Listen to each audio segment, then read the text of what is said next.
Nah, I'm fucking with y'all. It's Halloween season, but still. Anyways, no cooldowns back, y'all. What's good, everybody? Hope y'all are doing well. Episode 43.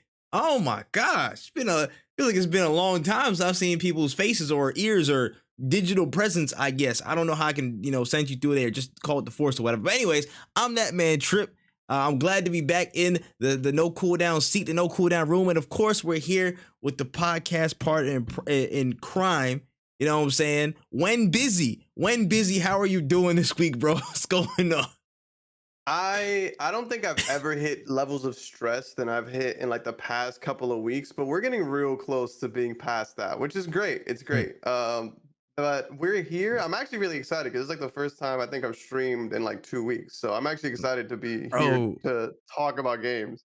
Bro, I just like I slightly might have gotten drugged by just one day of just rest. The one day of rest was just like, here, just sit down, bro. Sit down, bro. And I was just out. I ended up not streaming and doing much stuff besides no cooldown for like a good 2 to 3 weeks. I've been out the loop, man. So this is kind of like, again, me, me and you kind of warming up, getting back into it just a little bit, dipping the toe. You know what I'm saying? But the motto remains the same. Make sure you rate the shit 5 stars. You know what I'm saying? Just could be coming back, you know what I'm saying, a little bit fresh. Don't mean this ain't nothing to mess with right now. So make sure you rate this 5 stars on Spotify and Apple Podcasts. Search up No Cooldown. We're also on Stitcher, Google Podcasts, and of course Anchor. So you can check us out. Just search No Cooldown. We'll be right there. Make sure you check out all the video versions at Wotaku channel on YouTube. That's WOTAKU channel. And yeah, get tapped in, man. Get tapped in. We're about to ramp up for the rest of the year a little bit, man. Y'all watch out. Well, we got a few stories to catch up on because there's been a good amount of stuff that we've missed over the past, week and a half. Got a few stories in the warm-up, and then we'll get right into the main stuff. Wen, haven't been a minute since I said, is he ready? You ready? I'm still born ready. Let's get to it then. Let's get to it. So, all right, first one in the warm-up. This was actually a pretty funny story that I caught. So, apparently, in the Xbox game store, like somebody noticed like just a funny, like little minute difference in a certain game page that they were on. So somebody posted it on Twitter and everything, but basically it was a screenshot of NBA 2K23, but it looked different. Like there was like a one space that was missing, or it looked like it looked like a troll account or something like that. And people ended up actually buying that version, but when they opened up the game, they saw some like super low budget, some flash game. Like it was literally like a Far Cry. It wasn't even a PS2 version. Like it was some Newgrounds type game that people just automatically bought for like $10, and when it wasn't on sale, $60. So it just matched what 2K23 was. So they've been swindled. They were swindled. And a lot of people's in the comments mad, like, bro, if I ever find you, it's done. It's a wrap for you, bro. How do you feel about this hoodwinking on Xbox Game Store? It's really funny because like I don't know how the words "end basketball" get past you guys. You see what I'm saying? Like, did you not read the front of it? Like, bro, that's insane. I don't know, man. I've never been so quick. Like, I understand being a 2K fan, but like, there's no way you were clicking to buy 2K that fast that you didn't notice. There is absolutely no way. It makes zero sense. They closed their eyes when they saw the game store. I know where it is. Like, started clicking buttons, bro. That's hilarious. That joint is that's literally insane, bro. If you're one of the victims of the fake 2K scandal that's going on, I just want to sincerely say that 90% of it was probably your own fault. I'm not gonna lie. For 90% of this population, that was your own damn fault. You should have read the fine print. Did you not see the screenshot next to it? Did you not see the regular, like the dead ass, the Tory Bash ass animations out there, bro? Come on now, man. Like, please buy at your own risk. You know what you signed up for if you look hard enough, man. Just look at it, son. Just look at it. Damn. Just read the fine print. It's not even the fine print. Read the print. Look at the 144p picture in the gallery on the Xbox Game Store. Do you not see that trash ass quality? Come on, man. Listen, bro. That dude eating well right now. That's all I know. The dude that made that joint. For anyway, sure. Anyways, let's keep it pushing on to another quick story in the warm up. So we got word earlier today, actually, from CD Projekt Red that the previously codenamed Project Canis Majoris has been revealed to be the official remake of the very first Witcher game, which is set to be rebuilt from the ground up in Unreal Engine 5. The project is going to be made in collaboration with Full Theory Studio, which has some veterans from the Witcher series and its staff, and they've been given, full creative provision. So of course, Project Red's going to be, watching over them as they do it. Of course, still a long time away, and we have not seen anything from the first Witcher since 2007. So that's going to get a whole full scale remake. How do you feel about this one? I think it's pretty sick. I actually tried to get into Witcher 1 and 2 before I played 3 because my friend was really pushing me to play Witcher 3. So I bought 1 and 2, and I couldn't get into them because they were so old. I just wasn't a big fan of it. I had I don't remember what I had at the time. I think I had a really crappy laptop, and I was like, let me see if I can run Witcher 2 on it. And it ran pretty okay, but it wasn't good enough for me to play it. I hope that this is rebuilt from the ground up. They add some quests, they add some extra content, make it look real nice, and do the same, give 2 the same treatment, because I feel like that game is also one that I heard a lot of good things about that people might have missed. Because to me, Witcher 3 is still probably one of the top 10 games of all time. So it's like I would love to see the whole franchise get the Witcher 3 treatment. And I could see a lot of people buying it because Witcher 3 was amazing. Why wouldn't you want to play the first 2 in the series at the same kind of quality? So I'm excited to see this. Facts. Now I agree. And the craziest thing is about, again, I'm pretty sure the majority of people now have gotten that same kind of path into the Witcher series where it's like, oh yeah, if you read the books, cool. You know what I'm saying? You don't really got to play 1 and 2, not really somewhat connected. You don't got to play it for the gameplay. There's some things here and there, but it's a completely different story. Just go play 3. That's how I got, introduced into it too. Cause somebody told me, hey, you can just go play 3. But I actually had Witcher 2 Assassins of Kings, or whatever the name was. I think that was Assassins of Kings. I had it on 360. Yeah, it was a free game on 360. I remember playing the start of it. And I was like, this is actually kind of interesting. I could get into it. I stopped and I never really came back because people were like, you just play Witcher 3, bro. Just play Witcher 3, whatever. It's fine. Whenever it came through, I'm just like, whenever Witcher 3 got that success, I always thought about, okay, if this is so good, why don't people talk about Witcher 2 that much? And that's kind of beside the point of the original Witcher, but I'm glad that they're doing this. Let me make this statement very, very clear. The original Witcher from 2007 is getting a full-scale remake from the ground up in a brand new engine, you know what I'm saying, revolutionize the entire look of it from what you know. That qualifies as an actual remake, not something from 2 years ago that, that literally was in the console generation before. Not even 4 years. I don't want to point no fingers at nobody, Sony, but it's just crazy that we could let's just make sure we have fine definitions of what qualifies as a remake and remaster or not, man. I just think we need those brackets. You know what I'm saying? CD Projekt Red, I think y'all doing a good thing right here. It's more than enough time since that first game came out. So I'm excited, man. I'm excited. And again, Witcher's always been a good brand. They've always built forward, and it looks like they're really trying to, again, just have a full swing with that stuff with Canis Majoris, with all the other stuff that they have going on. So I'm excited to do it. Honestly, I'm gonna dip into it whenever it comes through. So solid stuff. Yeah, it's definitely something to keep an eye on. Yeah.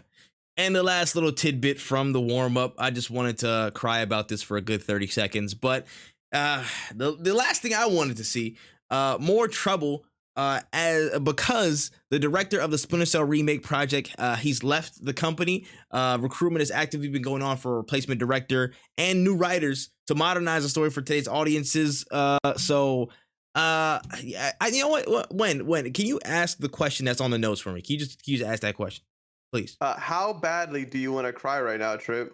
I very badly. Thank you so much for asking that question, man. I appreciate your caring, bro. I want to cry very, very badly right now, bro. Ubisoft, fuck this up, bro. Just give it the Blade treatment. At this point, I remember episodes before. I will say this. I will come on a record and say I wanted to know what was going on. At this point, don't until you guys have definitive writer, director, all this stuff. Don't say shit about this game, bro. Don't say shit about Splinter Cell. Don't say shit about Splinter Cell in its entirety, in perpetuity, until you find a director. I don't care if you release a new skin on Fortnite. I don't care if you're doing this, that, and the third on every other game franchise, new TV show. I don't care. Until you have a new director and a solid direction, a solid base to work off for this game, don't say nothing about Splinter Cell. Keep it out your mouth. Talk about rabbits. Talk about rabbits. Sad day. Sad fucking day. It's crazy because I was literally this weekend. Me and Panda were we played and beat Stray, but like before we played Nice. Stray, I had Rayman on my PlayStation, so I was playing that while the game downloaded. I'm like, man, what a great game! Why haven't we have another Rayman? And then I remembered I booted it up and it said Ubisoft. I'm like, oh right, they don't care about their old IPs. I forgot. Not giving off. Right. Not. Oh my gosh, I'm about to. Anyways, let's get into the main stories before I just absolutely have a breakdown right now. Let's start off with some heat, man. We finally got to the point. I can ask Wen the question. I can ask Wen the real hard-hitting topic on what's going on, because this past week, Konami set the signal up, man. They were having a Silent Hill presentation, man. They updated the whole world on what's going on with the franchise, with all the IP stuff. After years of just blank, dead silence, you know what I'm saying, speculation, they came through with a quick broadcast, and they revealed several big announcements, including Silent Hill Townfall, which is a brand new game developed in conjunction with Annapurna Interactive and No Code Studios. Silent Hill Ascension, which is an interactive streaming series where fans can make decisions together, coming in 2023. Silent Hill F, a brand new story based in 1960 Japan, being developed by Neoboards Entertainment, which also the developers of Reverse in Resident Evil. And the last one, and the biggest one, the official reveal of the Silent Hill 2 remake, developed by Bloober Team as a PS5 console exclusive, but it's also on Steam as well, with Silent Hill veterans Masahiro Ito and Akira Yamaoka returning for art and music duties respectively. Wen, how are you feeling? Silent Hill coming back through. How do you feel, man? Bro, it's annoying. So like, I thought it was safe. I thought it was safe because I was like, oh, Kojima's not involved. And I'm a Kojima fan. If it was Kojima, I would have bought it day one. But I was like, I don't got to worry about it. But then I beat Stray, and I see that Annapurna has some. They got the juice. Their hands. They got their hands in this. I can't ignore that. I can't ignore that. So I'm gonna have to play Silent Hill Townfall, which sucks. It really does. But what's really annoying about the whole thing is like, if I'm gonna play Silent Hill, I might as well play the remake, because it's gonna be there as well. So I'm like, okay, I guess. So here we are. I gotta play Silent Hill games. I'm probably gonna play Callisto Protocol, and I'm probably gonna play Dead Space. I'm officially now a horror streamer, and I think I hate that for myself. It's not fun. I'm gonna give you the Hail Mary one time, boy. You about to go through it. You about to go through it, son. I'm telling you. Real quick, I'll add my blurb in really quickly. I'm not the biggest fan of Silent Hill franchise and stuff like that, but I will say from a new view standpoint, the remake looks fucking immaculate. Yes, the remake looks ridiculously sharp, bruh. Like they were dropping threads on how all the visual stuff that was going into it. Even the ring on bro's like finger, like they saw the ring mark when he took it off and stuff. Like, yo, I'm gonna be honest with y'all. Like, Chance Rapper Simulator is gonna go crazy. It looks ridiculous. Like it's gonna go. I think it's actually gonna go look insane. And of course, you know, like, of course, you've seen the classic enemies and stuff like what's it called, Pyramid Head and stuff like that was in there. Like, it's going to be an experience. I'll tell you that. Now, whether I watch it or, you know what I'm saying, somebody buys it for me, that's cool. I'm not buying this on my own volition. I'm serious on this one. I know I said bullshit on the Elden Ring one, but that was because I was hating on Elden Ring. But that's beside the point. But this shit right here, this horror shit, listen, this horror stuff, y'all can keep it. Unless y'all buying it for me, y'all can keep it. But I will say I was the most intrigued by Silent Hill F. I'm not gonna lie. The visual stuff in that little trailer, and for like a bit of what we were getting, I'm like, yo, this might, to me visually, it looked a little bit crazier in concept than Silent Hill, but maybe I'm just a buff for like the Japanese stuff, and it was in the 60s, blah, blah, blah, just the premise of it. I can't wait to see what gameplay looks like for that one, honestly. And I believe there was a prominent writer who was on the Silent Hill F story as well. I can't remember the name. It was somebody 07. It was something 07. But he's also gonna be involved in that. And I'm just like, listen, they might be cooking with some fire here, bro. The horror genre's back. The horror genre is really back. Yeah, it's interesting. I'm definitely looking out for this. It's what's the only thing that I'm scared about is like, when was the last major AAA Konami release? Yeah. We're charting. We haven't seen a next gen Konami game in a minute. Like, they've made like smaller games, like the Nintendo games, or like side scrollers. Like, I think the last game that they might have made was that one side scroller we talked about. I cannot remember the name of it, but it looked really sick. They're saying, let me see if I can find the. Yeah, I'm trying to look. eFootball Uh, doesn't count. That joint ass. yeah, Metal Gear Survive, that was ass. it's called Getsu Fumaden. It's like Oh, okay. Hold on. and maybe a phone game. Like they've only really made like Castlevania remake collections. Like Yeah, it's kind of nuts. yeah. No, you're right. Outside of again like sports and Pez, like they haven't done anything in too Fing- super out there. But, I mean, listen. There's a Fingers lot of resources crossed. they put behind this, man. I'm just saying, fingers crossed. It seems like they're really trying to, they're pouring a lot into the Silent Hill brand. You know what I'm saying? They're pouring a Yeah, whole lot. They're not doing this for no reason. Of course, what's it called? The director, what was it, Christopher Gans or Christoph Gans, who worked on the Silent Hill movies. They're probably gonna come out with another movie, so there's gonna be that coordination between that. So I would believe that they're not gonna half-ass this, because if they do, they're gonna get murdered. They're gonna get murdered yeah. by the fans. You already know what time it is. So I honestly think, again, with that and the level of how PlayStation, of course, they had got their fingers all over the exclusive for a year, or probably exclusive for a few years type deal. They're gonna put a lot of effort towards it. So we'll see how it turns out. But I'm interested. I'll say I'm interested, bro. Yeah, I too am very interested. We're just gonna have to, we're gonna have to see. I think that they have Facts. something good. They have something good here. Let's just hope that this doesn't turn into what Metal Gear Solid turned into. Let's not mention that one. Let's leave that one on the back burner. Boy, he said let's move on to the next story, man.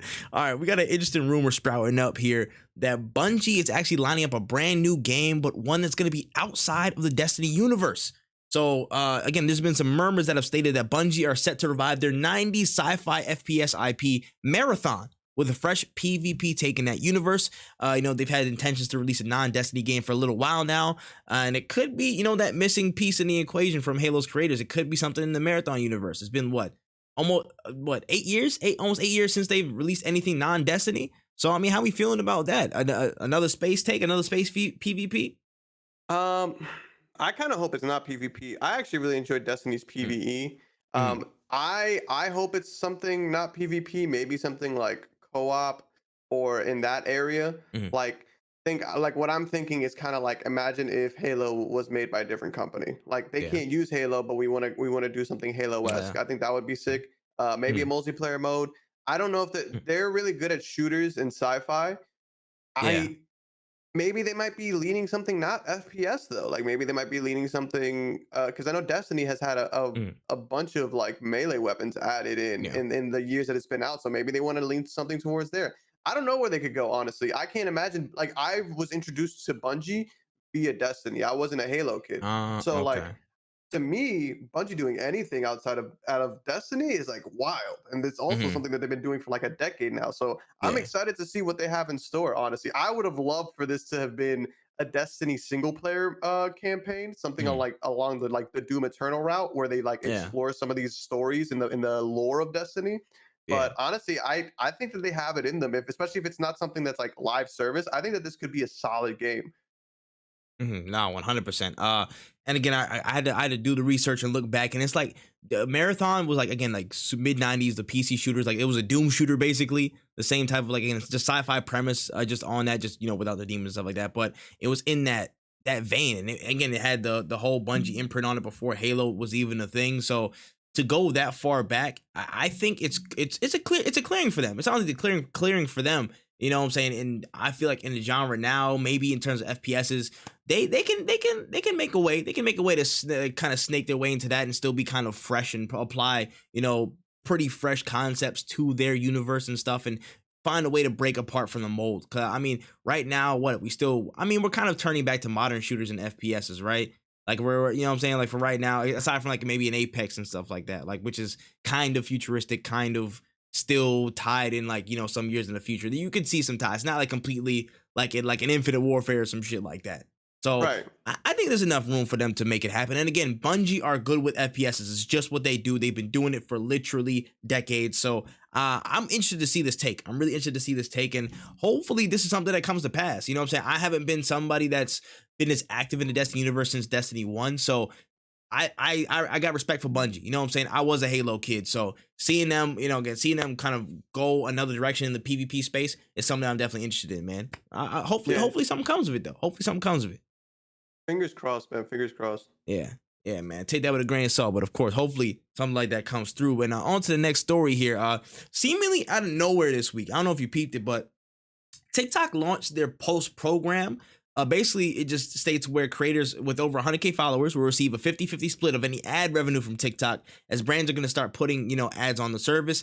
And then 4% of the highest performing TikToks each day will get that ad designation. So you get 50-50, a 50-50 split of those ads if you're going to be as high performing enough. So with YouTube, they were already kind of ready to announce their monetization of shorts early next year.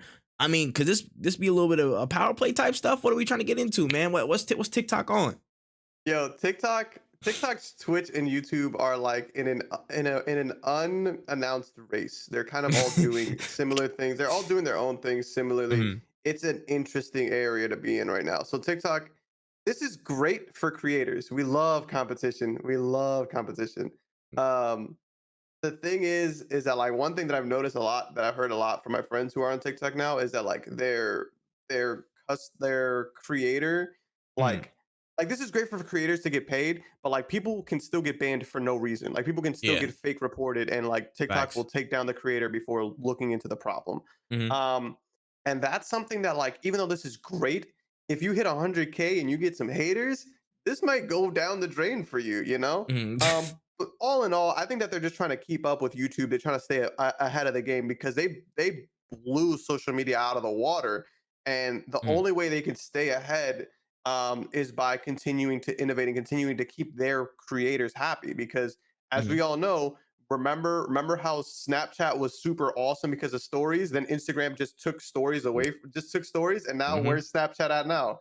Exactly. Nobody's really using it anymore. Like that's the thing is that like I think TikTok is just trying to stay ahead of the curve.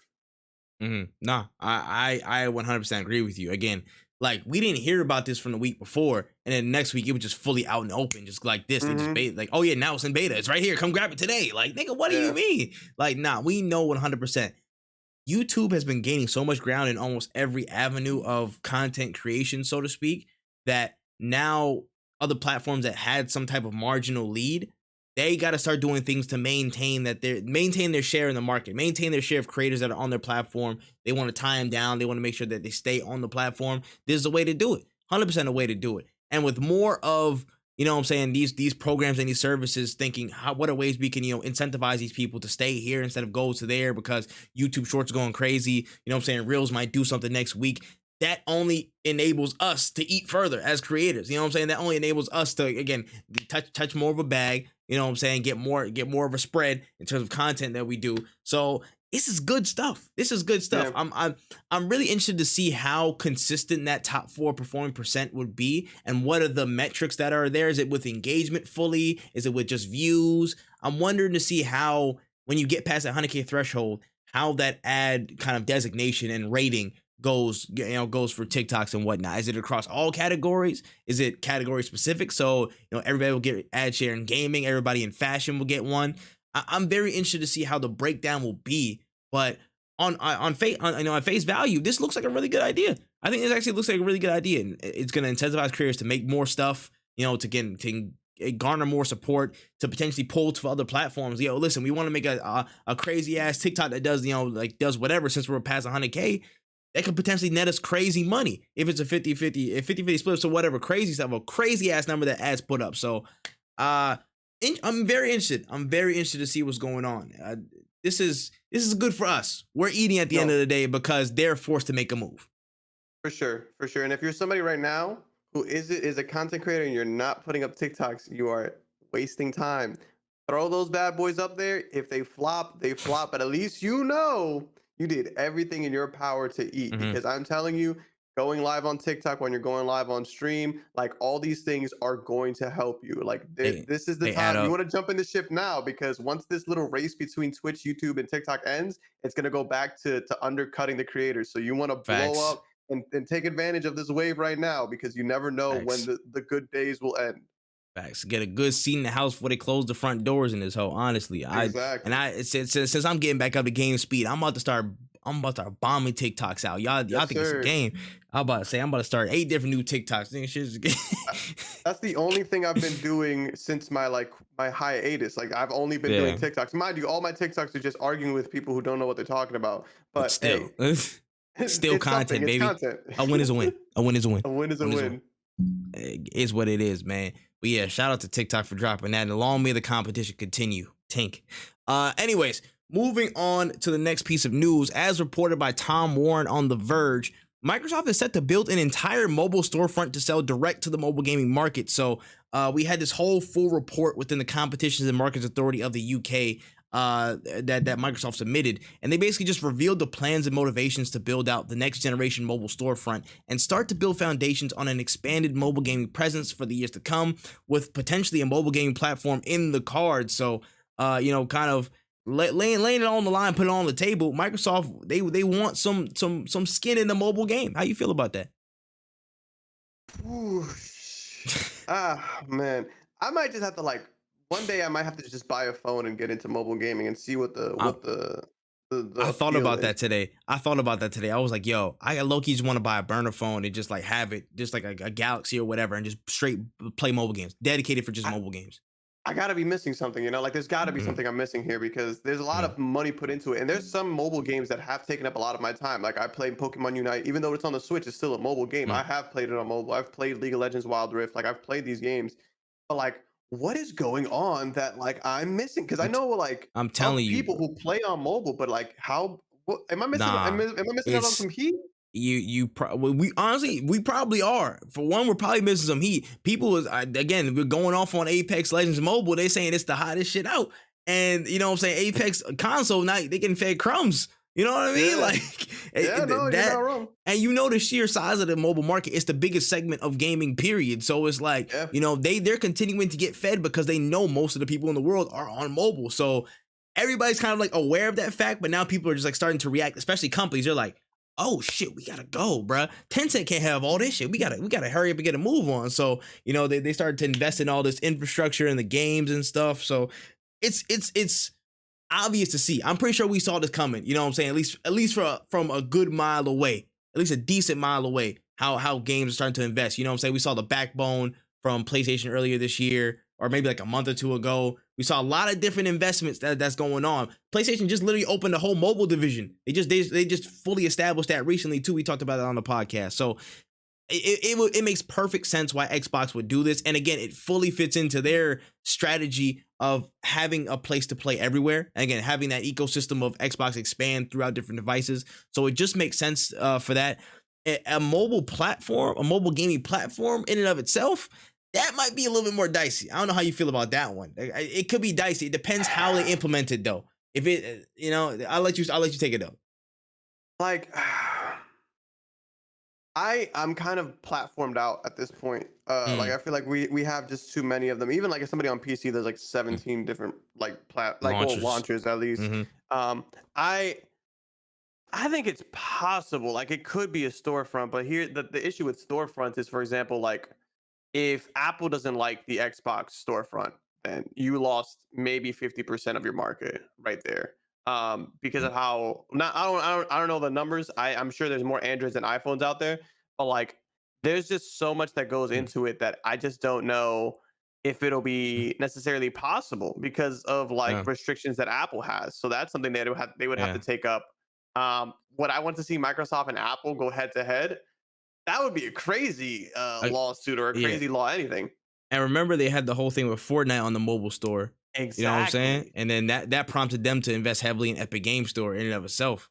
You know what I'm saying? So there's already tension on that side. It's a lot of different factors that could play into this, man. It's a lot of big sharks trying to eat. Like that's what it's looking like. It's a lot of big sharks trying to eat, and I don't know what this might a lawsuit against Microsoft and Apple would be like seismic because of how big these companies are, and we all know the bad blood between Microsoft and Apple. So like this could be like the Archduke Ferdinand of game. Like this could be this one. This is about to start World War. This is about to start World War, son. Like it could literally just be like we want an app on the App Store, and they're like no, and then it's like damn, all hands on deck. Okay, Nah, for real, bro. You're not wrong. You're not wrong. But I'm telling you, man, this is a sign of the times, bro. We're well past the point of no return. I think we were past the point of return 1 or 2 years ago with mobile gaming. Now all the big sharks, they smell blood in the water, and now is Yeah. we want a piece of that. You know what I'm saying? Steam done already set up. They said, oh yeah, we making a Steam Deck. It's already in there. We got a part of, like, or a mobile handheld, but still not that. But on phones, everybody's flocking to it. Everybody's gonna start flocking to it, bro. It's only a matter of time before you see everybody with their distinctive platforms, storefronts, all that stuff. And Xbox, they're no different. So play ball. That's all I gotta say. Yeah, man. All right, moving down the line to this next piece of news, we officially got the first look at what's next from the Sims perspective as Project what is it, Renee? It was Renee. Project Renee. I watched the video. Project Renee, aka The Sims 5, was revealed. Now, they were upfront and said it's still in its very early phases, but we got some details of how it's taking steps forward with the franchise. We got a couple peeks at a few things, including expanded depth and creative options on all things you can wear, place, and touch. There was some really decent upgrades on, like, how positioning and pattern and stuff like that within the little gameplay peak. Facilitating creation and play systems to make it easier to get into solo or with friends. So a lot of cooperative creation and play being emphasized in this next iteration of The Sims, and connectivity across devices to give some freedom to choose where you play. We saw some mobile stuff at the same time you're playing, like on a PC or desktop version. A lot of different stuff, man. They were very, very open with their development process. It seems like they're taking kind of like a skate route to where people are going to really get involved openly and kind of shape how Project Reen comes to fruition. How you feeling about this stuff, bro? Man, Sims 5 is like 7 years too late, I feel like. I mean, like, so I didn't watch the like 30-minute thing because I'm not a Sims fan because I don't have the money for the DLC. I play Destiny. That's already enough DLC that I need to pay for. So I was like looking at this new stuff and I'm like, this is really sick. Like, this is awesome. But it kind of sucks that, like, people who have made mods for Sims have kind of like beat the people at their own game at this point. Yeah. I like the idea of getting together and like building a house and like even moving like the smallest individual details. It's almost getting to the point where like the Sims players are going to be able to make their own game. Like, it is, Yeah. it's how close it feels. Like you're like what's going on. Like when I saw people like moving pillows and whatnot, like Yeah. that's somebody's job. Like that they're getting paid for that. Um, Honestly, they could have just released Sims 4 with some multiplayer, and I would have loved it. Like, I thought that's what I was waiting for. Like, I want to see like Same. I want to play Same. Sims because like I like it. I like the customization, and I'm sure people who stream Sims, they're gonna have a ball. Like, we're gonna have the community is gonna be able to tell people to put where they put their couch cushions. Cool. I just wanted to party with the homies, but like now with GTA RP, if I really want to party with the homies, I can just boot that game up. You know what I'm saying? It's like they're kind of really slow on this sim life. Like, there's so many other simulation games like VR chat. There's so many other things to do outside of Sims that, like, you guys are kind of slacking, bro. And you guys had like 2 decade head start. Yeah, I agree. And you said it right there. That's why I feel like it was a little bit late, but also it's in the same vein. People more often than not, they love that slice of life shit. They love that slice of life. You can just experience life and stuff. That's why so many people flock to GTA RP. And I feel like there's a very innate correlation there between people who like Sims and people who like GTA RP, for just a sense of, again, literally them role playing as those favorite people. Of course, it's going to be the more intricate, like, interior designers on Sims that do crazy stuff, but the general premise, they're living their lives within this thing, and again, they're just experiencing random shit that they wouldn't in their normal life. You know what I'm saying? They're just kind of going crazy, making different characters, expressing themselves through the people that they make. That's actually a really good idea. And I've always thought about that. Like, a lot of people, I think there's a lot of overlap between people who like Sims and people who like a GTA RP type stuff, more than people would realize, even though it's like, T Grizzly on one side and Mirror on the other. You know what I'm saying? I feel like those, I guess, ambitions or those desires in gameplay are much closer than we, realize. But yeah, even though my damn screen's bright, I'm gonna keep on my point. What's it called? Sims, this is still a little bit late, but I will say this. For the level of convenience of how many people actually play The Sims, week in, week out, year in, year in, year out, this is really, really good.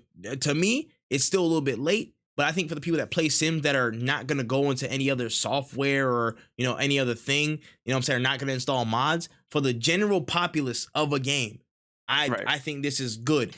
And on top of that, I really like how they're marketing this in terms of the development process. We want to get you in early. We want to show you guys what we're working on. So there's no mistaking. This is what we're doing. Make sure it's good. Making sure that the community, the right community leaders are involved so we can have the proper input and feedback on what's going to work and make it happen. Because I'm going to be real. Whether it is or not, if there's a multiplayer Sims mode in Sims 5, I want to play. Because that's something I wanted to do for years. You know what I'm saying? Ever since the Sims busting out when I first started playing. You know what I'm saying? Like, ever since I see my sister playing Sims 1. Like, I've always wanted to have a multiplayer Sims where we can control our own characters, but we're still in the same space. So the convenience factor, I think, is still powerful enough for them to get enough traction behind the Sims 5. Even though there's mods and stuff that have done it, the general populace of people don't know those mods exist. You know what I'm saying? That love Sims. Yeah. So they still have enough time to work. I was liking really what I saw from, you know, all types of things. I'm gonna still have a simple ass house. You know what I'm saying? I don't know if they still have that pit that I don't know if it was the flamingo money cheat in the front lawn. Yeah. I know what you mean. You know what I'm saying? I don't know if they still got that, but I'll figure it out. But yeah, man, to me, this looks solid. You know what I'm saying? I think it might be like maybe like a 3-year ETA until it fully comes out. Honestly, on the safe side. But so far, so good, man. So far, so good. I like what they're doing. Yeah, I'm interested in, the thing is, at the end of the day, Sims will thrive no matter what. Like, even the people who are like 100%. playing RP when Sims 5 drops, they're buying it day one. That's why they're able to make Sims 4 free to play, because they know that the community is still going to pay for things like the add-ons and whatnot. The only thing that sucks is that, like, I don't know how, like, I think Sims 5 will sell. I Yeah. think Sims 6 will sell. Yeah. They're going to have to really innovate if they want to keep these people, because it's getting easier to replicate that Sims feeling in other games or in other ways. So we'll see what happens. But I think that Sims 5 is going to be, if they can put some multiplayer in there, then they definitely sold me. But until then, Absolutely. I'll wait on it.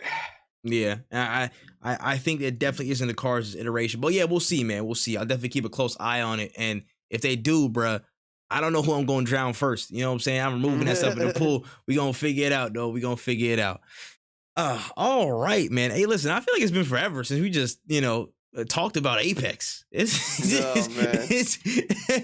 been a little bit. But we got some news on the upcoming season 15 entitled Eclipse. So we got a few new things in the rotation this time around, with the gifting system finally becoming available in the game. And damn, it's been a minute.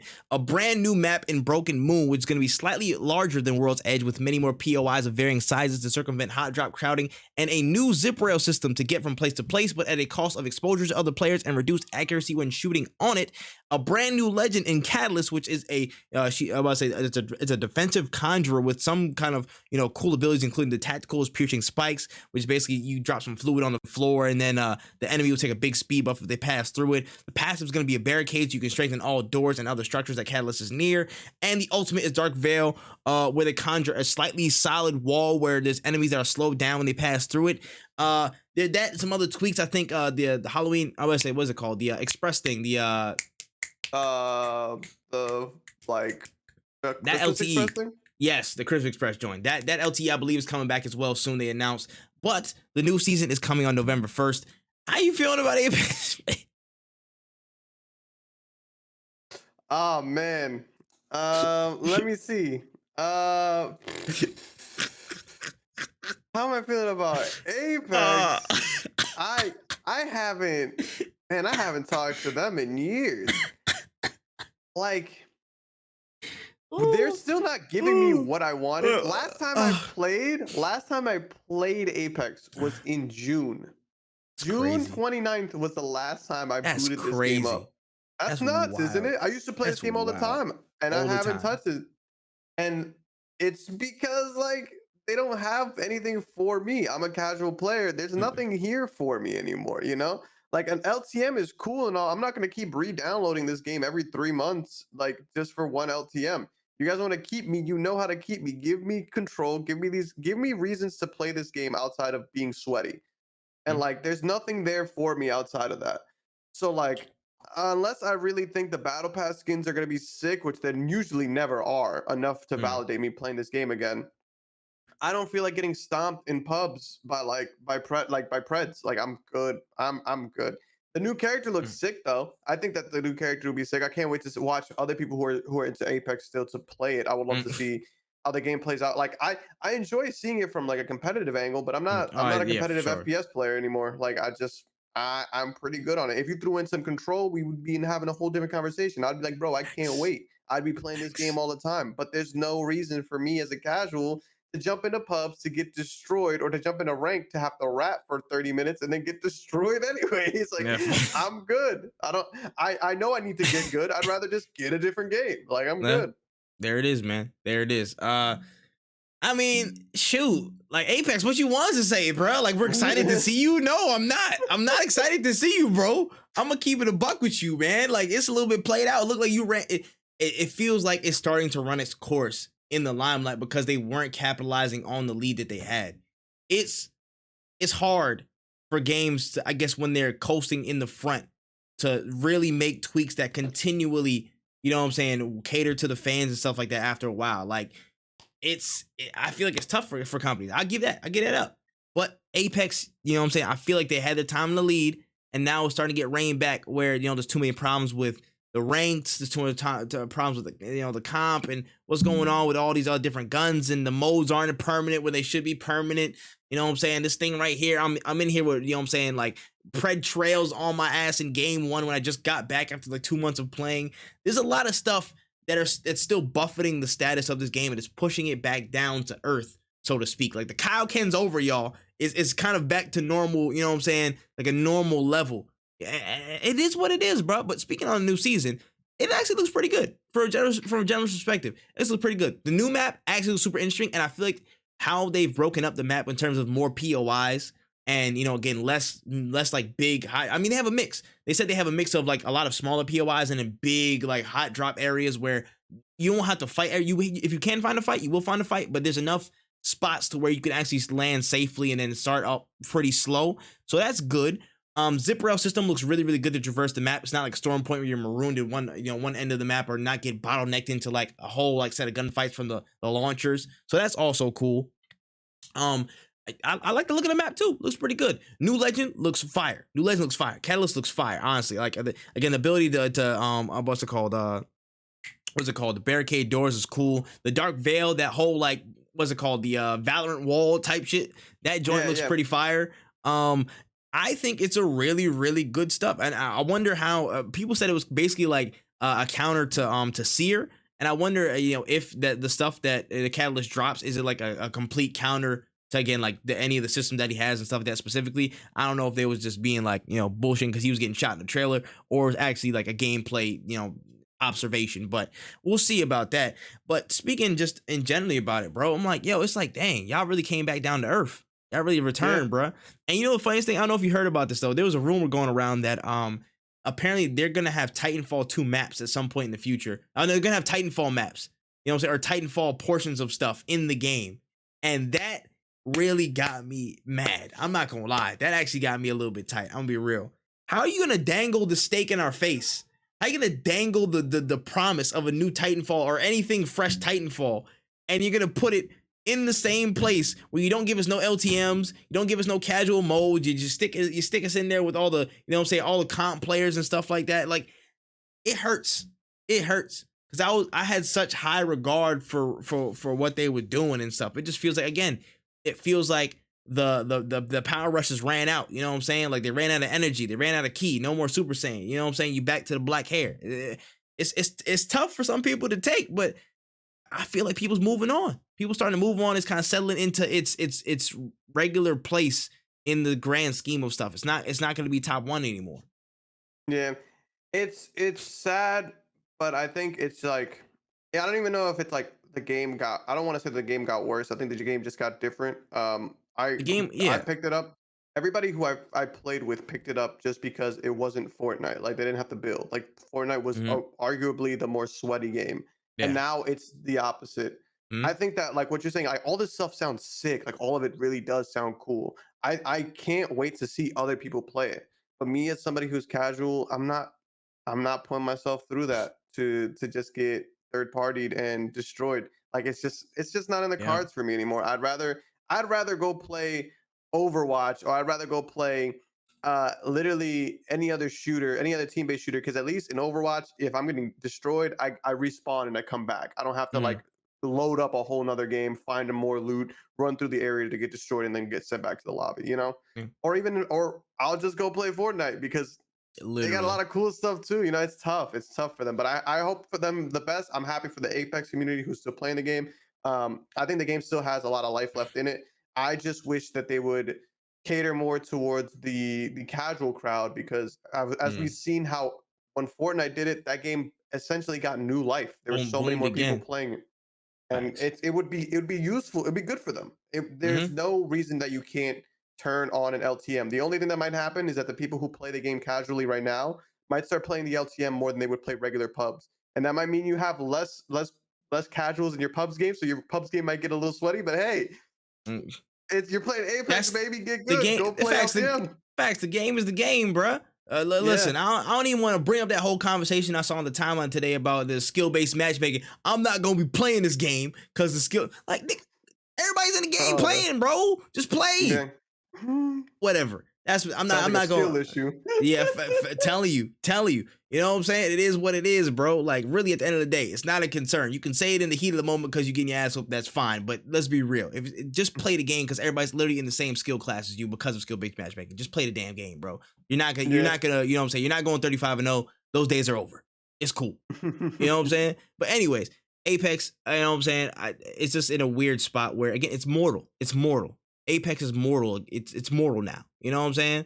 Like when it came out, it was just like, okay, what can we see about it? And then it just had this huge wave of just everything they were doing was correct. It was the right decision. And now they've made some mistakes. Now they haven't addressed some things, and it's just normal. It's normal again. You know, so uh it is what it is, man. Hopefully they find the path to doing stuff, man. I'll be there when they drop more permanent LTMs and when they drop custom games. I'll be around. But until that point, you know what I'm saying? Best of luck on the new season. Yeah, we'll see.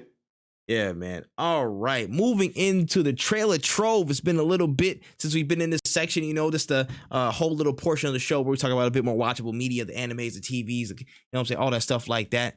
We got a couple stories here. I ain't gonna lie, we got a few stories. So let's talk about it. First and foremost, the DC slate. It seems to be gearing up for another push in the DCEU with several reports that new projects are going to be lined up right now with Henry Cavill returning as Superman and slated for a Man of Steel 2.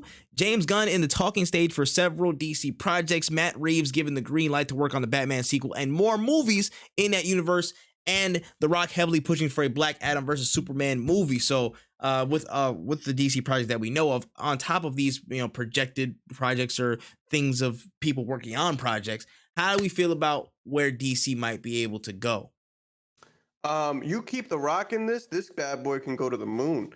Listen. Just give the Rock what he wants, because there is a Black Adam Superman movie that's already an animated movie. We could just just steal that bad boy script, put that in, Henry Cavill and the Rock. I'd go watch. That sounds like an awesome movie. I'm Mhm. happy Henry's back because I thought he did a great job as Superman. I'm never gonna argue with anybody on whether Man of Steel was a good movie or not. I enjoyed it, so I think it's a good movie. It was a good Argue with movie. your mom. Like I don't know what to tell you. Like if you think Man of Steel was bad, but anything else released at the time was good, we're gonna have a conversation. It's either like this. Hey, anyways, we're gonna move past that. We don't have enough time. But James Gunn at the helm, that's an interesting place to be. I don't think it's a bad Facts. one. I don't think it's a bad Facts. one at all. But it's like, damn, all right. Well, James Yeah, Gunn, yeah. Oh, yeah. this man I went. might as well drop that news too. I had it in a separate note below here, but yeah, I'll say Oh, that as my well. bad. So basically, no, you're good, you're good. I was gonna combine it anyways, but yeah, basically, on top of all that news of the projects coming in, we got the news yesterday or today that James Gunn and Peter Safran, who's what's it called? He's a producer and stuff like that, and he also worked on a couple of movies. They're gonna be the new co-chairs and co-CEOs of DC Studios. So they've been renamed, redubbed, all that stuff. So on top of all the new projects that people are talking about, James Gunn and Peter Safran are going to be leading the ship for DCEU or DC Studios for the next 4 years. So it's about to get crazy. But please talk about that. Talk about that before we go on to the rest of the project. I think that right there in and of itself is a good move. Here's the issue. It's not about the people who they put in the front that you need to worry about. It's the people behind them who are telling them what to do. Like Mm-hmm. if something bad happens with the movies, it might not be James Gunn's fault because there might be bigger execs who are signing the James Gunn checks that don't want certain things in there. That rhymed. That was sick. But anyways, like bars.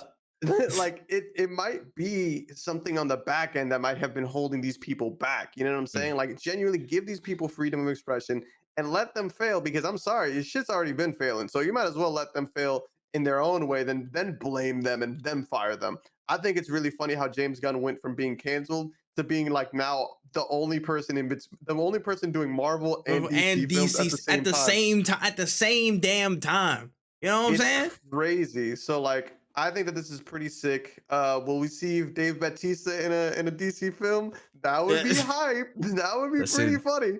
That would be crazy. Bautista as Bane? I don't know. Oh, that's been rumored. There's been stuff in the air. It's been in the air, son. I don't know, man. Like, but I think that if you keep somebody as big as The Rock involved in this, I think you could go far. Though, because you have The Rock, you have Jason Momoa, you have like you have all the big bodies. Like you have IRL superheroes as your superheroes. Just keep going and be smart about it. And I don't know, man. I'm excited to see what they do, because they seem like in a way better shape than they were way back when. Facts. So I'll speak on the projects, and then I'll speak on the appointment of Safran and Gunn. So with the projects, again, Henry Cavill came on social media and said he's back as Superman. Thank God. Yeah. Let's go. That's what we needed, baby. That's what I wanted all along, man. Just keep him there. Don't move him. Henry Cavill is fantastic, and Man of Steel 2 is going to be a fantastic film. You know what I'm saying? You could throw in a little, you know what I'm saying? You could throw a little razzle dazzle, you know what I'm saying? A little, what's the name? Brainiac. You could throw him in there. You know what I'm saying? You could throw a little Brainiac on it and stuff. We can see where we take it. We can say where we take it. Honestly, you know what I'm saying? Maybe a new Lex Luthor or recast or something like that, because Jesse Eisenberg, I don't know if he do it for me. I would like a more tone. I would like a more tan person to be online for that. That's just me though. But you know what I'm saying? Henry Cavill back is fantastic. Keep that there. Do not move that. That's perfect. Perfect start to this new run. James Gunn in talking stage for several DC projects. Make another Suicide Squad. You have full reign at this point. You know what I'm saying? After Will Smith is doing his like purgatory run with the Academy, and he's back to full strength, you could just bring him back in as Deadshot, and y'all could, you know what I'm saying, do a whole team up movie between two different like squadrons of Suicide Squad. That would be a whole funny ass movie. Idris and him going head to head. Funny. So you saying we some kind of Suicide Squad 3 or something? Shut the fuck up. Same sound, cause some kind of Suicide Squad or something. Like, man, shut the fuck up. Shut up, Will. Shut up. Damn it. I don't blame David Ayers for that. I do not blame David Ayers for that. Anyways, what's it called? But yeah, James Gunn in any capacity right now, everything he's been touching with the DC has been damn near gold. So again, keep him in terms of again, his role, he's still allowed to direct other projects and stuff like that within DCEU, but he's exclusive, so he can still direct. He's still going to co-chair everything and oversee the whole, you know, universe as it progresses. But then he's, you know, he has this directorial duties he's still obliged to. So whatever he touches, I believe in him. You know what I'm saying? Right now, he hasn't done anything wrong with the DCEU. So cool. This is again another point I will say. Give Matt Reeves whatever he wants and stay the fuck out of his way. Let me repeat that to Dr. Umar. Give Matt Reeves whatever he wants and stay the fuck out of his way.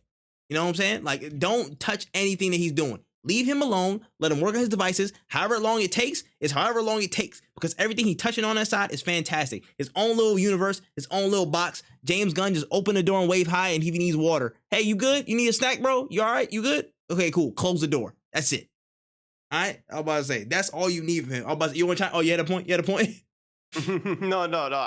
Okay. You're absolutely right. I think that we need to let Matt Reeves do what he does. I still haven't rewatched Batman, but it's still in the back of my mind. Like, I gotta go rewatch that movie because it was sick. Like this, I've seen it like 6 times now. It's actually ridiculous every time.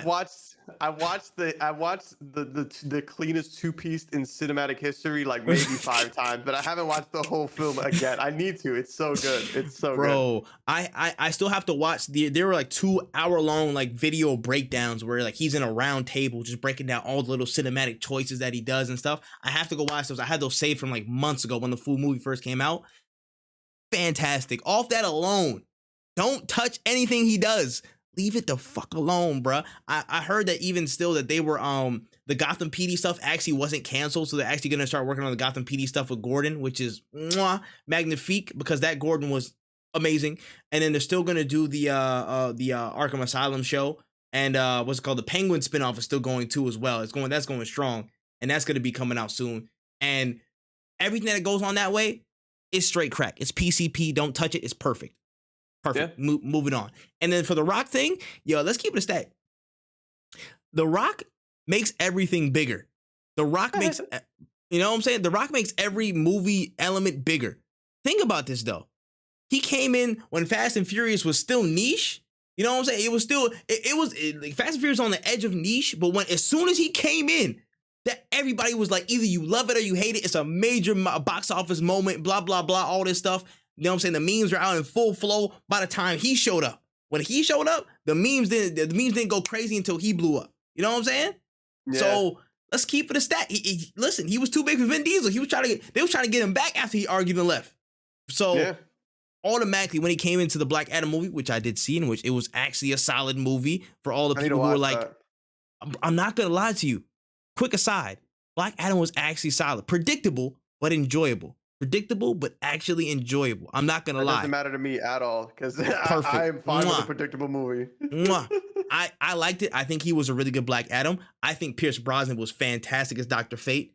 Fantastic as Dr. Fate. Like, the supporting cast was good. It's nice to see like characters like Adam Smasher and stuff in the JSA.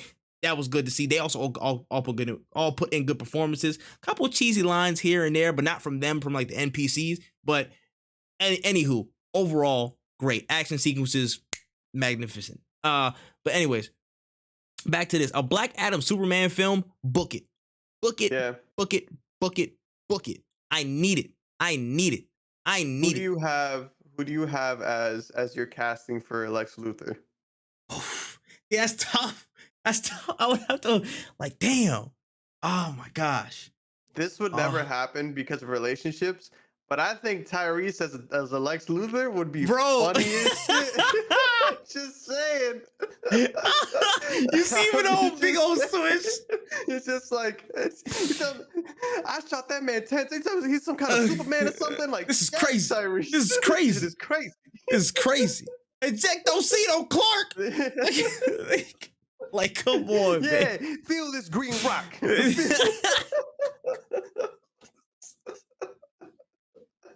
Leaning over him like, you hungry? Yeah, I'm dead.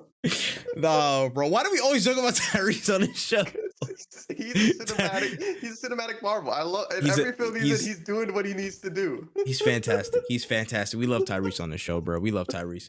But I'm telling you, I'll spin back on that question later. But a Black Adam versus Superman movie is that's what I want to see. That's what I've been waiting on for years in terms of DC. I need ass whooping. I need that. That's gonna be fantastic right there. And again, we can do a slow build, we can do a slow burn, but the momentum they have is really good. I like all these projects. I like the sound of all these projects that we're talking about. But now for the appointments, Safford I don't know too much about, so it is what it is. But I saw he worked on the Conjuring series, and he worked on one other superhero movie. But the Conjuring, again, they're still alive. So in terms of popularity and stuff, in terms of the horror genre, the Conjuring's still around. So I can't discredit him with anything. But James Gunn is like, this is kind of like, it's weird. Feige put him on the Marvel space, then he kind of, you know what I'm saying, became the opposition, you know what I'm saying, so to speak, in one fell swoop, while he's still directing Guardians of the Galaxy 3. It's weird. But I don't know 100% how to feel about this. I can only go off of what he's done in the DC universe. You know what I mean? Go ahead. Yeah. No, I agree with you. Like, I don't know how the dynamic is anymore, because it's kind of weird. Like, now he's been so ingrained in Marvel, and like they kind of brought him back. Like, yo, we fucked up, and like it's kind of hard for Marvel to even really be mad, because the only reason he went to DC was because he got canceled, and then they were like, oh, we're not touching you, and then they were like, all right, we'll bring you back because it doesn't seem like the canceling stuck. And he's like, all right, well, I'm already cool with the DC folks, so like, what you gonna do about it? And it's hard because who's gonna do a Guardians of the Galaxy movie like James Gunn did? You know what I'm saying? Facts. Like, no, who can replace him to do that franchise? You're gonna have to finish that franchise off and then maybe restart it to really bring anybody else in. 100%. And it's a weird tightrope that he's on. But again, now that he's put pen to paper, he's locked into DC exclusive stuff. Again, he sees out his regular commitments that he's in now, but he's locked in for 4 years. And not only that, he's overseeing everything. So with more of the pulling new characters out from the land of obscurity into the realm of people knowing them and stuff like that, I have no problem with James Gunn, because you've seen he's done it with Suicide Squad, he's done it with Peacemaker, he's made greatness out of the non-main characters that people know of in that sense. But what is his level of trust in certain projects and certain directors with like those big stars, with the big star, like you know what I'm saying, that we heard rumor today, a new Green Lantern project is going to be, you know what I'm saying, the Green Lantern project actually is going to have legs, and it's actually going to be on Jon Stewart. So the support behind that, is he going to put his full faith in that? How is he going to, you know, bring things around? Is he going to connect anything? Is it going to be all separate? What, you know what I'm saying, does he have enough, you know what I'm saying, foresight to see whether he can keep things like thematically different, keep some different themes, like, so it's not like a Marvel mesh type of thing where everything feels the same. You know, there's a lot of questions around it, whether he can steer the ship with Saffron. And honestly, I'm in the same boat as you. Let's give him a shot. Let's give him a shot. You can't do any worse than what Walter Hamada did in the past few years. You know what I'm saying? Like, what happened since the Justice League? It's like, oh, cool movies got made then canceled. We got Ezra Miller doing Ezra Miller shit at this point. Like, there's literally, man, fuck it, whoever. If it doesn't work in these 4 years, give it to somebody. Just keep passing off the responsibility at this point.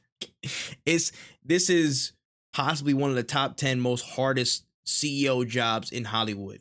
This probably is. I'm not gonna lie, it's the top 10 or top 5, because you're coming into a shitstorm, and for them to take the helm is one thing, but for them to come with, you know, the pedigree, especially James Gunn, the pedigree of actually turning the perception of DC around for the better, there's few people I would trust more, you know what I'm saying, who are available than James Gunn to actually step in and help out.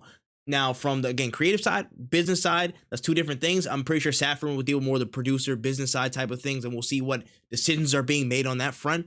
But let's give it a shot, man. That's all I gotta say. Let's give it a shot, because I want DC to win, and DC in recent times has won with James Gunn right there. So yeah, gotta go for it, man. Gotta go for it. Moving down the line to the next piece of news on the trailer trove, we got a big development on the Avatar side of things, not the blue one, but the true one. So basically, Avatar Studios has entered into a partnership with Flying Bark Studios to work on an animated feature film set in the universe of The Last Airbender. Of course, you know, we heard those little murmurs that they're going to drop a whole new slate of movies and stuff. And of course, Flying Bark's works span several projects, most notably Marvel's What If series and the latest TMNT show on Nick, Rise of the Teenage Mutant Ninja Turtles. And there's still some speculation, but many believe that the first film that Flying Bark and Avatar will be working on will be the 2024 feature film that features the Last Airbender squad as young adults. So how you feel about this new partnership? How you feel about this potential first project back? What's going on? So I'm still a little I don't want to say skeptical of the new Avatar, just because like it's been such a long time, you know, to come back to this franchise. I don't know what the reception is going to be like. I think a lot of people are going to hate it just to be haters. But Rise of the TMNT, that shit was kind of hard. I've seen clips. That shit's kind of hard. Every clip I've ever seen of that thing looks fantastic. So you can't tell me otherwise. So crazy, but it does look very different from Avatar. That's my biggest thing. Is like, but that could indicate that can indicate range. Look at what they did with What If. Look at What If. No, that's true, and that's a great point. I think that is a really good studio to be partnered with. I'm excited to see what happens. Still iffy because this is under Netflix's banner, right? Like, this is under Netflix. I know there's a live action show that's them, but I think this is a different branch of it. This is like animated films. This is like a slate of purely animated films. This right here. I'm just making sure that, because like we've seen Netflix fumble the bag. Yeah, we've watched it live. Coming. It's coming. Yeah. It's coming. So that was my biggest concern. But if Netflix isn't touching this, then I don't know. This might be hard. This is definitely going to be one of those depending on what direction they take, man, this could easily be one of the Mm. coolest things we all can agree on. But if it's just a little bit different from what we're used to, it Oh is gonna yeah. divide Oh, the 100%. Avatar fandom, and It's it's gonna like be funny because I'm not facts. gonna care. It's good. It's good. I'm gonna watch it. Facts. But Uh, everybody else is gonna have an opinion, bro. It's like when Attack on Titan switched studios. It's like when they switch studios, yo, they gonna be like, nah, this is the worst thing ever. CGI. They gonna go crazy over some minuscule stuff that didn't matter. yeah, yeah. Or Mm, like even just like when like it's the thing is like I already have like I have strong feelings about Avatar in a lot of different senses, mm, and I think that this is a step in the right. I think this is a step in the right direction. But like, I'm also somebody who enjoyed Legend of Korra, and mm. like I have people till this day telling me that that shit sucks. And if you think Legend of Korra sucks, I don't know if you're gonna You're like this one because yeah. it might not even live up because it could be on the same wavelength or it could be as different as Korra was to Avatar: The Last Airbender. Mm, So I don't know. I think this is sick, but I just hope that the community actually enjoys it. Because I swear to God, if this is another revival of the franchise and everybody's like, mm. "Oh, this shit sucks," and doesn't watch it, I'm just gonna call you guys not like I'm just gonna look at you guys like this is why this game Yeah. this show never It's- this is why the mm, show didn't go forward is because How yeah. shit like this. This could have been a Mm-hmm. great franchise, but y'all are just I don't care. Yeah. You're ruining it. Ruining it. Yeah. This shit. Nah, I agree, bro. You took the words right out of my mouth. All I'm gonna say is, like, I'm excited personally, just because of Same. Flying Bark's resume. I'm very, very excited, man. I'm telling you, I feel like it didn't even have to be that far of a leap to what we saw. And again, because of Avatar was so long ago, you know what I'm saying, in terms of the last Airbender, but even Korra was still, again, like recent that art style. If you can really just enhance that and refine that to like it's like a movie style quality, we got to hit. We got quality stuff. The only other missing piece would just be the writing and stuff. You know what I'm saying? All that stuff. And most of the original team is still involved in a lot of these projects. So hopefully that could come into fruition. You know what I'm saying? That locks in. Me personally, my excitement picked up a little bit, man. I can't wait to see what's going on. Yeah. Yeah. I need to watch the Rise of the Teenage Mutant Ninja Turtles. I wanted to watch the show Mhm. before I watched the movie because I heard good things about both. Oh So yeah, yeah. they You're have right. a full show. So I was like, Mhm. damn, I need to watch that. Yeah. But I think it's gonna be sick. I'm excited. 100%, 100%. And lastly, before we get off of the trailer trove and into the rest of the stories for the week, just want to drop a quick thing. I don't know. I don't know. You probably didn't see it. I don't know if you did, but I just want to just drop a quick aside. Hey, Ant-Man is fucked. Ant-Man is fucked. I Ant- watched that. I might oh, you actually did? literally watch it after this again because I Hmm. was thinking about it the other day because that trailer actually made me excited for a Marvel movie since Doctor Strange. Like I haven't been Bro, excited for one in a minute. bro, bro. Like that Ant-Man Quantumania trailer, bro. Oh, I listen. I've been trying to like abstain from trailer watching, but that one caught me because I just wanted to Yeah, see, you know, say what was going on a little bit because I knew the stakes a little bit, man. But talk about it, bro. Holy shit. it's it looks super dope. And the thing is, I remember watching Ant-Man 1. I didn't watch Ant-Man 1 in theaters. Mhm, I went away to college mhm, that same like the day before I left. My cousin came over and we had like a little going away party. And it was like me and yeah. like a couple friends. We watched Ant-Man because we red boxed it. We were like, this shit is not gonna be good. Mm. We were like, yo, this is probably one of the best ones we've ever seen. It's This is one probably of the best fire. You Marvel know what I'm movies. saying? Like that was one of the best like Marvel movies. Low Like key compared fire. origin stories, great. Hmm. Then I watched Ant-Man and Wasp in theaters Hmm. with Panda, and I was like, this one's cool. Like it wasn't bad, but I was Yeah. just like, it's whatever. It's one of the ones that if I would have missed it, like Yeah. I You would have wouldn't been like, have yeah. cared. Like I missed Thor in theaters when I watched it recently. I was like, oh, Mm. I'm happy I didn't pay money for that. Yeah. Um, Now like this one looks in like this actually looks insane. Like Mhm, I'm actually hyped to see this because like I mm, I some people may not know who Kang the Conqueror is and may not care. I'm on like I understand he's important, but I don't know all of the crazy shit that happens in the mhm. comic books. But what is the name of the actor? I'm blanking right now. Jonathan Majors. Jonathan Majors is finna kill that role. I when he said Ant Man, I was like, I'm finna help him. How can you not help him? Like What can I what? do, Scott? What can I do? Like, like please, Kang, whatever you need, we'll get you out of here, bro. Hop on my Nah, back, I'll run out the quantum verse. that Like, joint I crazy, cannot wait. Like this shit looks sick. bro. And when I was watching the trailer, all I had in my head was how he acted in the end of Loki, and I was just like, yo. Like you can feel the fucking shift. You can feel it. There's a difference. He's going to be such a good big bad, bro. Y'all thought Thanos was bad. Y'all thought Thanos was crazy. Wait till you see what all the shit that he could do, bro. And this is all just setup. This is all just setup, bro. This is literally all just exposition right now. He's only getting started. And when you start seeing more of him, man, listen, I don't even want to say that, but I will say this. This trailer is really good. Yeah. The trailer is really, really good. I liked all the stuff with the quantum realm. I like us diving into that.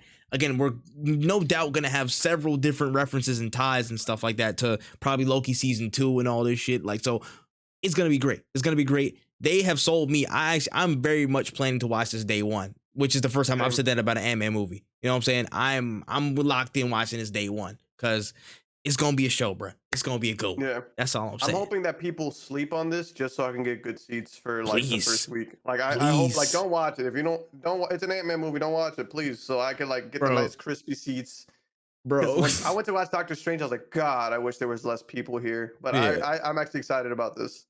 Yeah, nah, there was some wild ass video I saw like earlier today. There was some chick like, ayo, she was like, dear white people, you guys need to like, exit out of the, buy tickets or give tickets to black people for Wakanda Forever and stuff like that, and stand outside the movie theater and usher them in and protect them as they go into the movie theater and shit. I'm just like, I need to be like I need to be a short person by the time I hit Ant-Man. I need to be like 5'5" by the time I hit Ant-Man. So I need all the tall people to go buy tickets and then protect me as I go into the movie theater and go buy tickets for that shit. Because Ant-Man Quantumania finna be gas. That shit would be gas. Yeah, I can't wait, man. It's gonna be dope. Nah, for sure. All right, that's all we got for the trailer trove. Into the last few stories of the week. We got the Resident Evil showcase a few days ago, man. We got some looks at the Shadow of Rose DLC. We've seen a bit of that before. New look at the Reverse that we talked about, but we finally got some good looks at gameplay, a good few minutes of just what we getting into with the Resident Evil 4 remake, man. Showed off a bunch of refreshed mechanics, new attack patterns from the Granados, new crouch and movement abilities for Leon, refreshed looks at the inventory system and the merchant shop, so much more. Like, a lot of stuff was looking refreshed. I mean, just thoughts on new gameplay, how it's looking, how it's feeling. Again, still gonna be in March 2023. What's going on with it, dog? I'm probably still gonna buy it. I haven't looked too much into it just because I kind of want to walk in fresh. And I kind of the biggest fear I have when they talk about remakes or remasters is that like they show you things that like I never saw because I never played the game. Yeah. Like I'm gonna butcher this Ganados or Ganados. Ganados. It's Spanish. Yeah. It's all Spanish. Yeah. Ganados. Like I don't even know what that is, and I don't want to find out unless I'm playing the game, right? Yeah. So like I think it's gonna be sick. I've already seen enough to validate me trying it out. I still need to beat Resident Evil 2. I like that game a lot. The thing about survival horror is I'm too much of a perfectionist, or like too much of like, if I see a zombie, I'm gonna kill it, right? And sometimes I'm out here hitting these headies and they're not dropping, and it sucks because like I only got a certain amount of bullets left. So that when I see people running off the walls and shit, and I gotta fight these big ass monsters. I ain't got bullets because I'm over here like the one dude that I could have ran around. I'm over here like he shot. He let the whole clip go. You know what I'm saying? Like that's what be killing me. So I'm gonna have to play Resident Evil 2. Might just have to throw that bitch on easy mode and just run through it. Resident Evil 3, I didn't hear too many good things, so I'm definitely throwing it on easy mode and just run through it for the story. But I want to go in there with like some idea of what's going on because I beat Resident Evil 1, I beat way back in the day, but 2 and 3 I have not. So I kind of want to do it the right way and play them all. But I have so much time before March, so like I might just do that. Since I'm already gonna be playing horror games and scary games to begin with, I might as well get into it. Yep, 100%. And you know how I feel. You know how I feel about this. You already know my thoughts. What's it called? Again, other Resident Evils I'm cool with, but I'm not really like that compelled to. But this is my Resident Evil GOAT. This is probably one of my horror game GOATs. Honestly, I don't play too many horror games, so it's a small list. But this top list is honestly the top up there in my general like games of all time list as well. I love Resident Evil 4 a lot. Like, some of the tidbits we got, man. Again, you know what I'm saying, you're not spoiling yourself too much and stuff like that. When you seen like, you know, Menendez, a lot of different people, Salazar, bro. Salazar's voice actually, I'm not mad at Salazar's voice. I think Salazar's voice is pretty good. Once we hear it in full flow, I think it's gonna be decent. So I like the rework. I like the new voice actor and stuff like that. Looks fantastic. Looks absolutely fantastic. I am going to absolutely shit my pants playing this game, but I will do it because I absolutely love this game. There's too much stuff. I can't say nothing without spoiling it, bro. I can't say nothing without spoiling. I can't name any boss. I can't name one. I cannot wait to see Jack Krauser. Oh my gosh, when you see the Jack Krauser fight, oh my gosh. Oh, Jack Krauser's so good. You'll figure it out in due time, buddy. You'll figure it out. But it's fire. It's fire. It looks great. Looks fantastic. And honestly, this is the question I wanted to pose on top of this. With all these games coming back, Dead Space, Silent Hill, Alone in the Dark, Alan Wake, all the old joints, you know what I'm saying, coming through. And again, somebody in the new class, you know what I'm saying, the Callisto Protocol and stuff like that. The Outlast trial is probably going to be coming out soon as well. Like, how do you feel about, I mean, once in time, but who you think is like an early front runner, like one of the top dogs in this type of space? Because a lot of stuff is coming back in full flow now. You know what I mean? Who you feel might have the best performance? You know, just off of the vibe. You know what I'm saying? Nothing definitive. Just how you feel on what's really going to be the heaviest hitters, the most prominent releases when they come through on this new wave of just the returning and the new horror people in this lane. All right, so and this might be a hot take. So Dead Space and Resident Evil, I think are going to be solid. If I had to give them a number, easy 8s, maybe 9s, 10 perhaps. I think giving a 10 for a remake is a little but that's just because like. You're there. Yeah, you already made it. Like, facts. I can agree with that. I can. Like it's kind of fucked up. Even if it like that shit won Game of the Year, I'd be like, why did RE4 the remake, which is a game that was made off of another game, like they didn't have to work as hard as somebody like Callisto Protocol that's brand new. Callisto Protocol right now is my front runner because it is brand new. New IP, new story. Can it deliver? Hey, we're gonna find out. We're gonna find out if it can deliver. Alan Wake, though, and here's the thing about Alan Wake, that shit is Alan Wake in the too. cut. I'm telling you, it's chilling. I think it's gonna be good, and I think that it's so far removed from what we're used to. Like RE4 already had its day. It's like it's Dead Space and RE have had its time in the light. Yeah. Alan Wake is one of those like sleeper hits because the thing is like I know of people who played it, but not many, and I know of people who played it, but it didn't blow up. So Alone in the Dark, similar thing. It's like I didn't really even hear about this game until I started really getting into gaming. Yeah. So if I had to pick a front runner, I'd probably have to say I'm gonna put it in the 3 that I think are gonna be sick. It's gonna be Callisto Protocol as number 1. I'm putting a lot of faith behind this new IP, but it feels right. Because if they do it well, it's gonna be amazing. My second is going to be Alan Wake because it's niche enough for people not to know about it, but I also think it'll be done well enough that people are going to be like, "Whoa, this is sick." And then I'm throwing Dead Space as like my safe option, just because RE4 you can like they have already had like a definitive edition and like not a remake, but like I want to say like an upscaled version of the games. Now Dead Space I don't think has had that treatment, and if they're actually trying to do something new with it, I think it could go far. It's one of those franchises that felt like it sputtered out before it could really hit its stride. So I think that this is going to be like the Dead Space people have been waiting on since 2. Okay, I hear that. I'm about to say my mind's might be a little bit different. What's it called? I have Alan Wake at the 1 though. I'm not gonna lie. Okay. It's very early days. I'm gonna be honest, but Alan Wake just give me a different feel. I got the heebie-jeebies by half of these games anyways, but that Alan Wake, when I first saw it, it's so unnerving, bro. I'm not gonna lie. Just the concept of it is so unnerving. You know what I'm saying? You have to be, you know what I'm saying, with the light, with the flashlight and all stuff like that. Like, it's automatically very just like in the head, it's different. But I feel like now they have so much capability to execute what they want to execute in terms of, some of the visual stuff, some of the effects, to where they weren't, they weren't able to do that in their time. You know what I'm saying? Like, yeah. I feel like they're kind of in the ballpark of like maybe a bit more subtle like Evil Within, you know what I'm saying? You know what I'm saying? Like around that range, but they can take it to a whole crazy ass place. From some of the screens and stuff that I saw, some little early tidbits, I feel like they could be the best of this bunch that's coming back now. Second, I'll give it to Callisto. Since it's a new dog in the house. I'll give them some credence. And again, they're coming from the development teams that a lot of those vets were on Dead Space, so they have their own special narrative. I feel like one thing that is important about horror games, you got to have characters that are just compelling. You have to have characters that are just you automatically want to vibe with, because if you just have the horror there for the shocks, nobody's really gonna get tied to that stuff. That's why I'm so tied to Resident Evil 4, because I love Leon. That's why I love so many the different characters, Ashley and shit like that. You know what I'm saying? I'm just tied to the characters on top of the experience, because I remember myself again. You see yourself as that person in that moment. It's not me fighting the El Gigante. It's Leon fighting the El Gigante, but I'm Leon. So it's having enough of a memorable character set. And I feel like Callisto could execute that very well with some of the stuff that I've seen so far. I just need to see more voice lines and dialogue from the main character and from all the little supporting cast from across the station and whatnot. And my third, I got RE4, because I'm not putting outside this damn list. Oh well, sue me.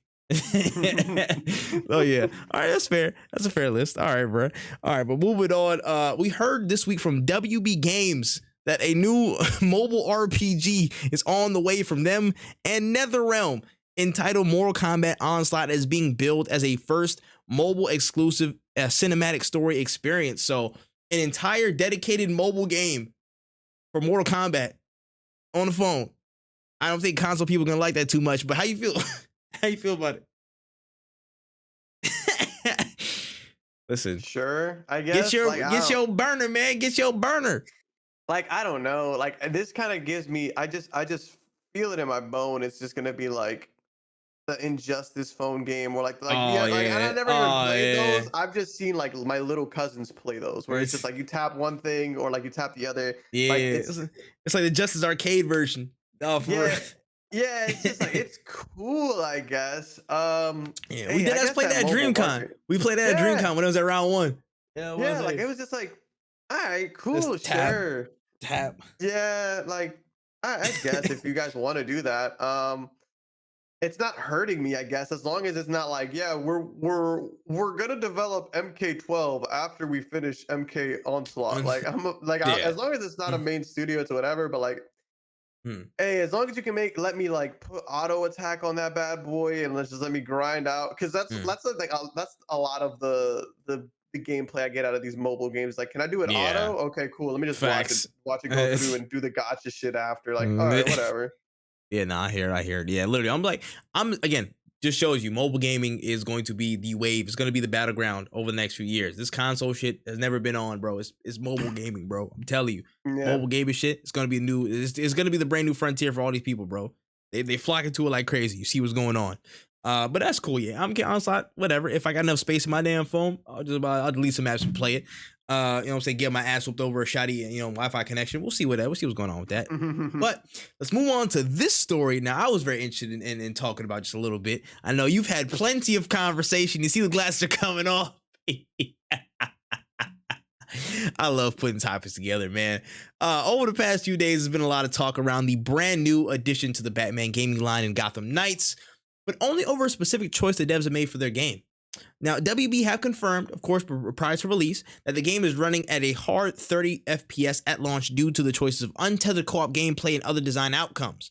And in timely fashion, the gaming community was beside themselves and took to Twitter, Facebook, and Wen's TikTok comment section to let it be known that this cannot be acceptable. So, I mean, Wen, I leave the floor to you. You know what I'm saying? WenEazy arguments.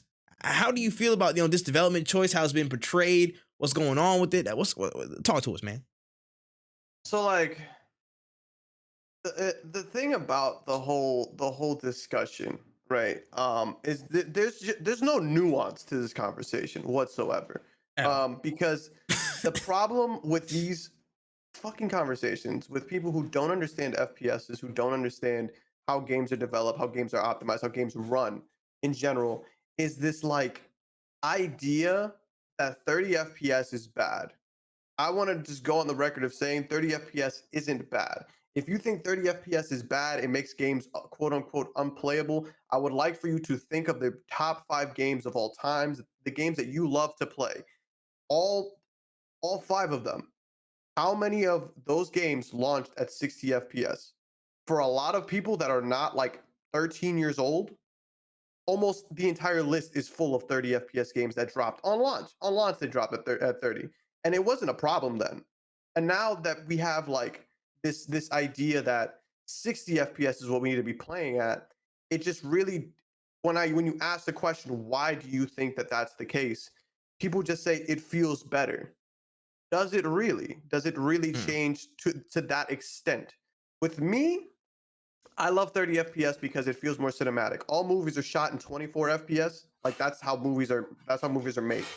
So 30 is similar to that. That's why when I play God of War at 30 FPS, it works. It just feels like I'm watching a movie and the game is built like a movie.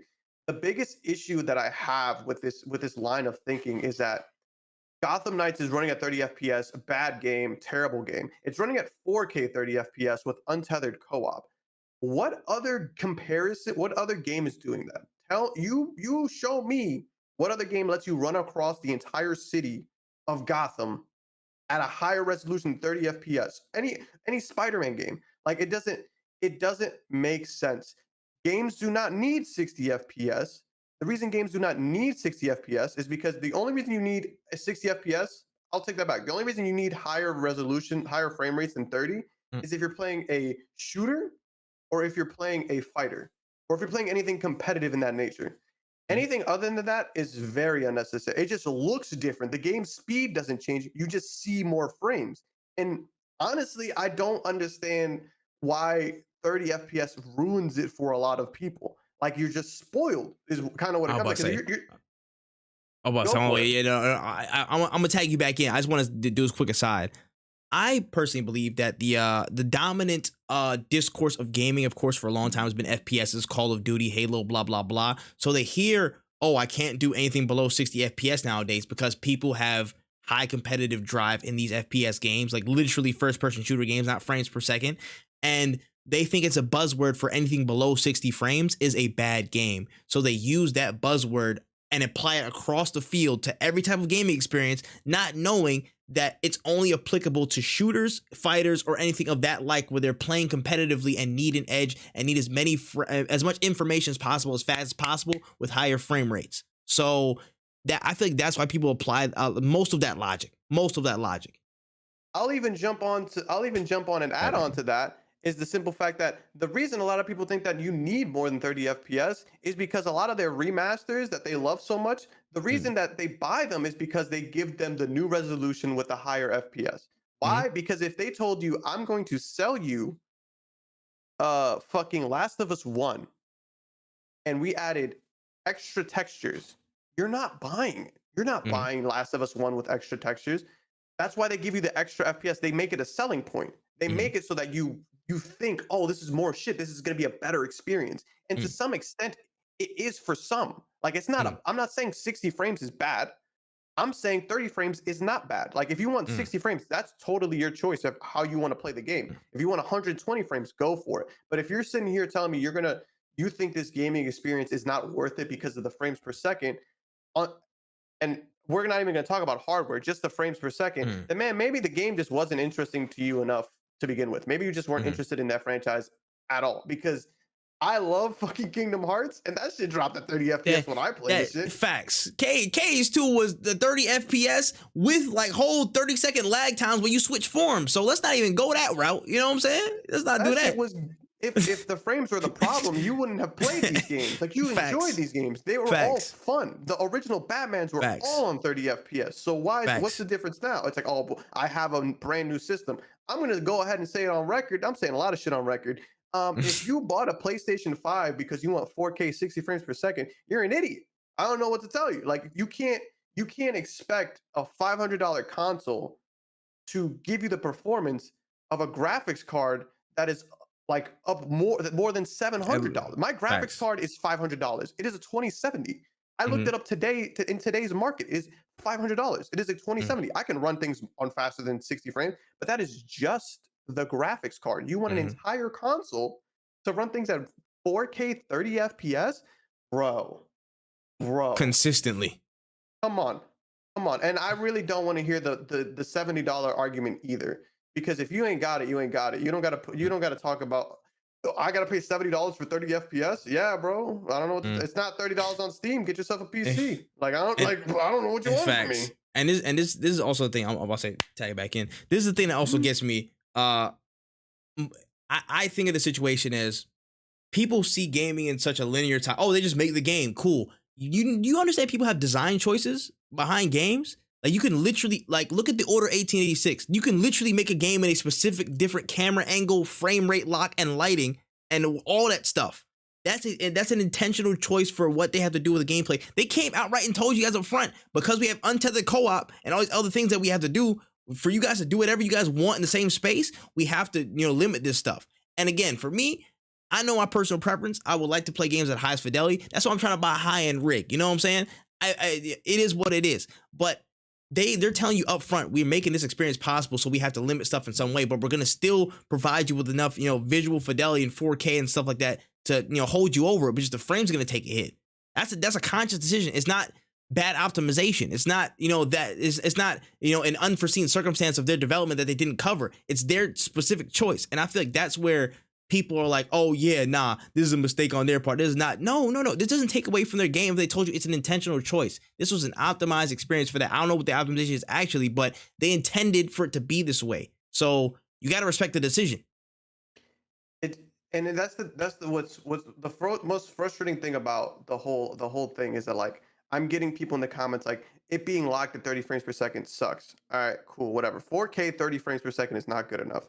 God of War's coming out. It's going to be 4K 30 frames per second, or 60 frames per second, or even 120 frames per second. It will not be 4K in these settings. They do not say 4K 60 frames per second. Um, so is it the option, right? Is that the core problem? Because as we all Mm, know, because I don't shut up about it, I talked about accessibility options, uh, and I was shut down on that shit. They were like, no, we mm, can't have that. It's an artistic vision. The mm. artistic vision. We got to respect the artistic vision of games. Okay, cool. When wanting more accessibility options, that's an artistic vision choice, no problem. 30 frames per second at 4K, is that A not distinct, fucking artistic vision? a distinct design. They literally said it was a design choice, like verbatim. They said this was a design choice that we had to make the game work. Like And literally. it's not locked on PC. Again, like they said, we did it on console because you have a very specific hardware Mm. that just cannot run this shit. And if you can't come to terms with the fact that PS5 games are gonna be locked at 30 FPS, I don't know what to tell you, bro. Like, you want 4K, but you want it at 60 frames, but you don't want to pay the extra money. But like, man, just play Apex, bro. Just stop talking about Facts. games. You don't if you don't want to Facts. spend the money on the shit, then don't pay. Like, I don't know what you guys Mm. want. You guys want everything, but you want nothing at the same time. It doesn't Yeah. make sense to me. These are the same people that years ago, when there was debates about switching over to PC, they were like, "Oh yeah, people can't even see past 60 frames anyways." You know what I'm saying? They were saying that the frame rate didn't matter. These are the Bro. same group of people. These are the Yeah. same basic people on level of intelligence that say frame rate didn't matter. Now saying frame rate matters. You just move the goalpost whenever you want for some bullshit argument. Nobody cares, bro. Y'all stupid. Y'all stupid, bro. Yeah. I promise. Y'all blank, smooth brain. It's cool. Just admit it, bro. Just admit it. We know the truth. It don't be Violent. making sense to me, man. Because it's just like, we will argue this till the cows come home, and then if I step into that living room where that PS5 is hooked up, and I swear to God I see a TV from 2010, I'm punching this shit, because your TV can't even run 60 frames per second. And if I turn the TV on and that is stuck on basic settings, it's on the regular standard settings, which is 30 frames per second for a lot of fucking TVs. If I turn that bad boy on and it's not on gaming settings, which is the only thing that can run 60 frames per second, I'm punching your TV again, because a lot of you guys are talking out your ass. You just want to be a hater. And I've never seen so many people jump on a game's downfall Mhm. just to look To like the they're smart. to the point of fabrication. To the point To the of point show. of fabricating. You could say it. You could say it. You saw that Bro, tweet. You know like that tweet.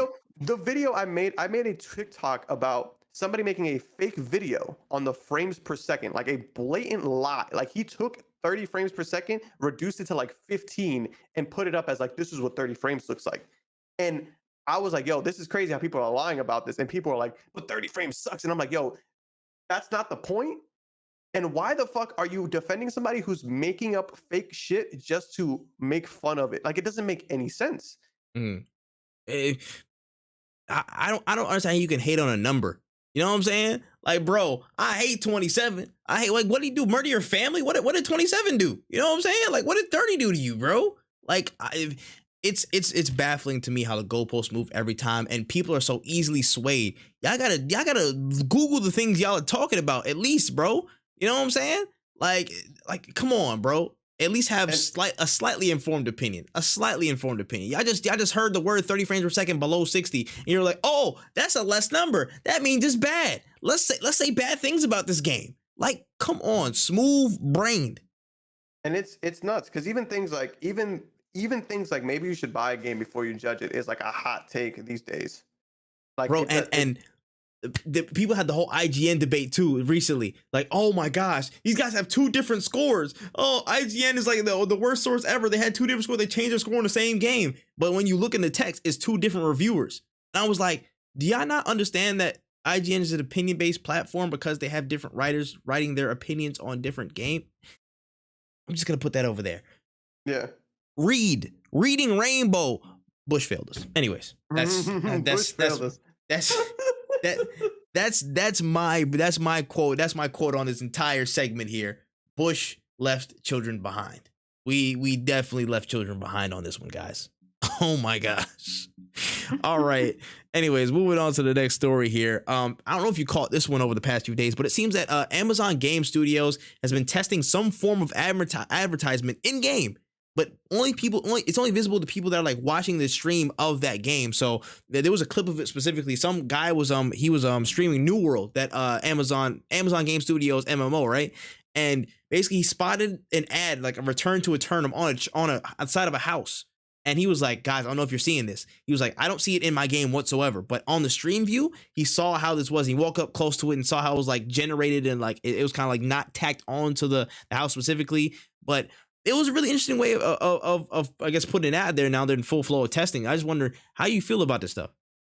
So if you were to tell me that in-game ads would make the free-to-play experience bearable, right? Like, I think my friend Justin, I think we were playing Rogue Company, and you can earn money in the game by watching advertisements while you're just in the game. So like while we were loading up for a match, he'll watch an ad and he'll get like some in-game currency. Like if there was something along those lines, I don't think it would, as long as it's not intrusive. Like I'm not in the middle of a match and then you throw me like a Papa John's commercial in front of me. Yes. I don't think it'll be that big of an issue. Or even if like, yo, you're loading in, while you're loading into this MMO, we're gonna play a couple ads for you. And if we do this, you will get the same benefits as somebody who pays for like the $10 a month or whatever it is to play the game, right? Like WoW is like $20 a month. Like if you watch these ads while you're loading in or while you're doing this, like just watch X amount of this, you can get the cool shit. Like that's fine. Like I think that's, as long as it's not intrusive. But the thing is like these things never, microtransactions at one point we thought weren't ever going to be the norm. Like we never thought that. I didn't think that like the Fortnite shit was going to pick up. I didn't think everything was going to have a battle pass. I thought this was just a Fortnite thing. And now everything literally has, now games like Overwatch that released with Fortnite now have battle passes. Like that's how it spreads.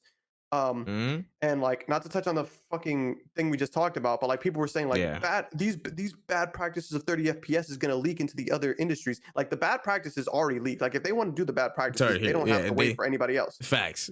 This is there. So like it's always going to leak in because these are all big businesses, and it's only going to get worse with the like how much how monopolized this is getting. Like they're only going to try to get more money out of us.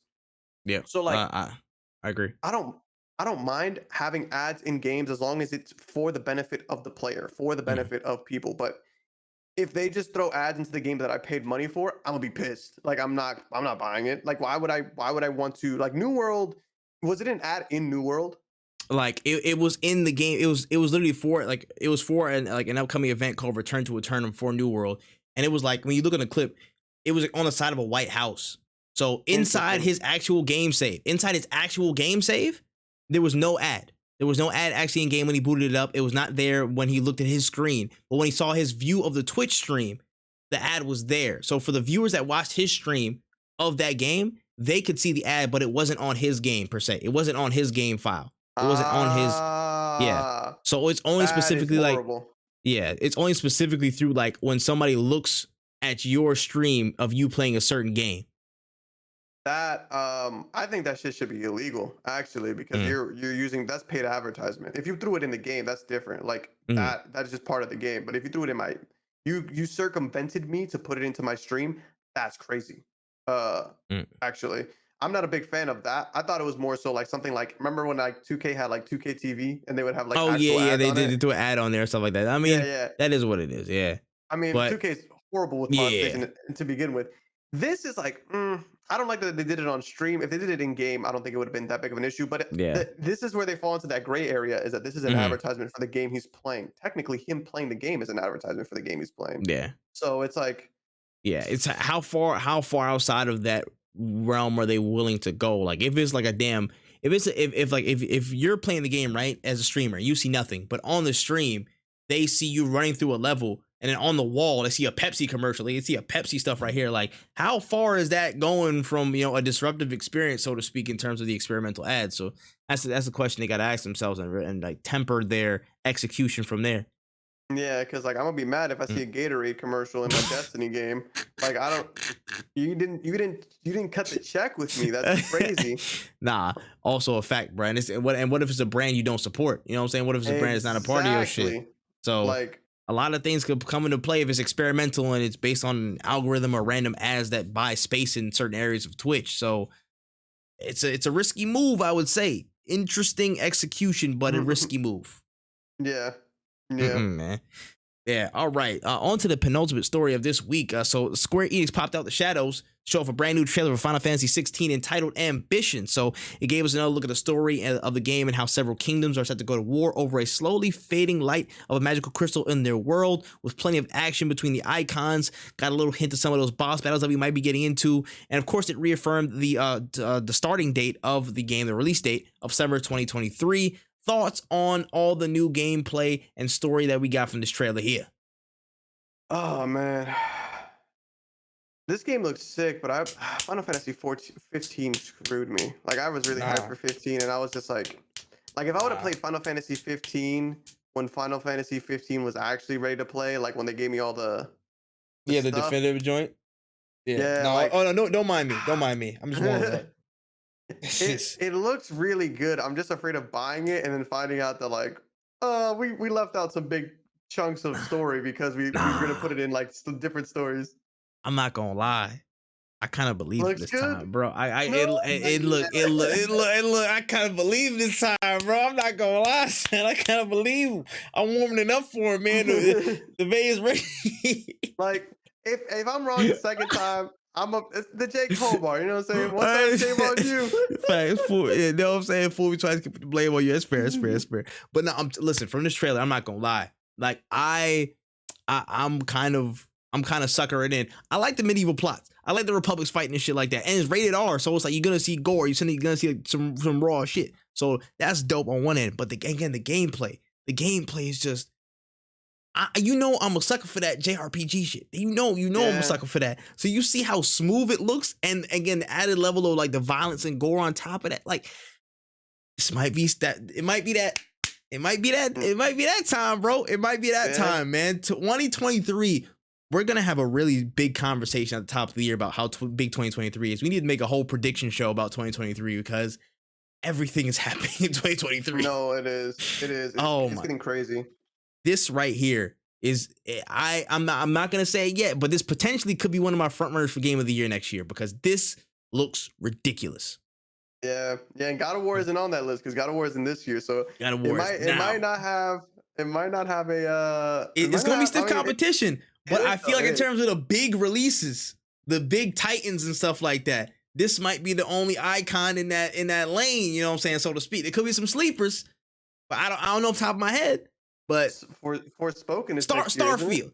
Forspoken, Starfield might be a big one. It's the anticipated one. Let's be real. Come on. Let's give them some credence. Come on. Starfield. You mean the people who made Fallout 76? Wow. Hey, listen, I ain't saying it, bro. You said it, not me. Bro. I did not say it. Eternal. They did Hey, make no actually. id Software did. They just published it. You know what I'm saying? They But published Doom Eternal, but hey, I don't know, man. hey, I'm just saying, bro. The 2023 is a very interesting year. It's a very interesting year, but I think this is gonna be a front runner for one of those big pop out games of that year, man. And it's in the summer. It's gonna be in the summer when no games come out. We love that. Like, fantastic, bro. Ghost of Tsushima had everybody in a chokehold because it came out in the summer. Came out in the summer. Because that game is bad, but because literally there's no reason for you not to try it. Timing is key, bro. If your game is cracked, but it comes out at the wrong time, you get crushed. Titanfall 2, prime example. Crushed. Literally. You know what I'm saying? Like, if you come out the right time, bro, it's good. Golden. Even oh my god, what's this game that came out? Mario and Rabbids. Obviously, like not many people are Rabbids fan, but like that game got stunning reviews. Haven't heard about it at all because there's too many games coming out. Facts. It's it's too much, bro. You gotta be strategic about those game of the year pushes because depending on where you end up, you could just get, drowned out by the noise. And so I think that Final Fantasy is being marketed in a very, very smart way because they told you we're gonna have like 2 more trailers this year, like 2 more trailers next year, and you're gonna get this release date in this window. You'll know exactly when to see us. Expect us around here. And they're just executing. They're doing everything right now. They're doing everything correct. Yeah. Honestly, I'm excited. I cannot. Next year is gonna be insane. I'm gonna have to start saving up some money because my wallet is fucked. It's quite sad. I gotta work overtime, boy. It's gonna be ridiculous. Oh my gosh, my body will be weak, but my mind will be satisfied.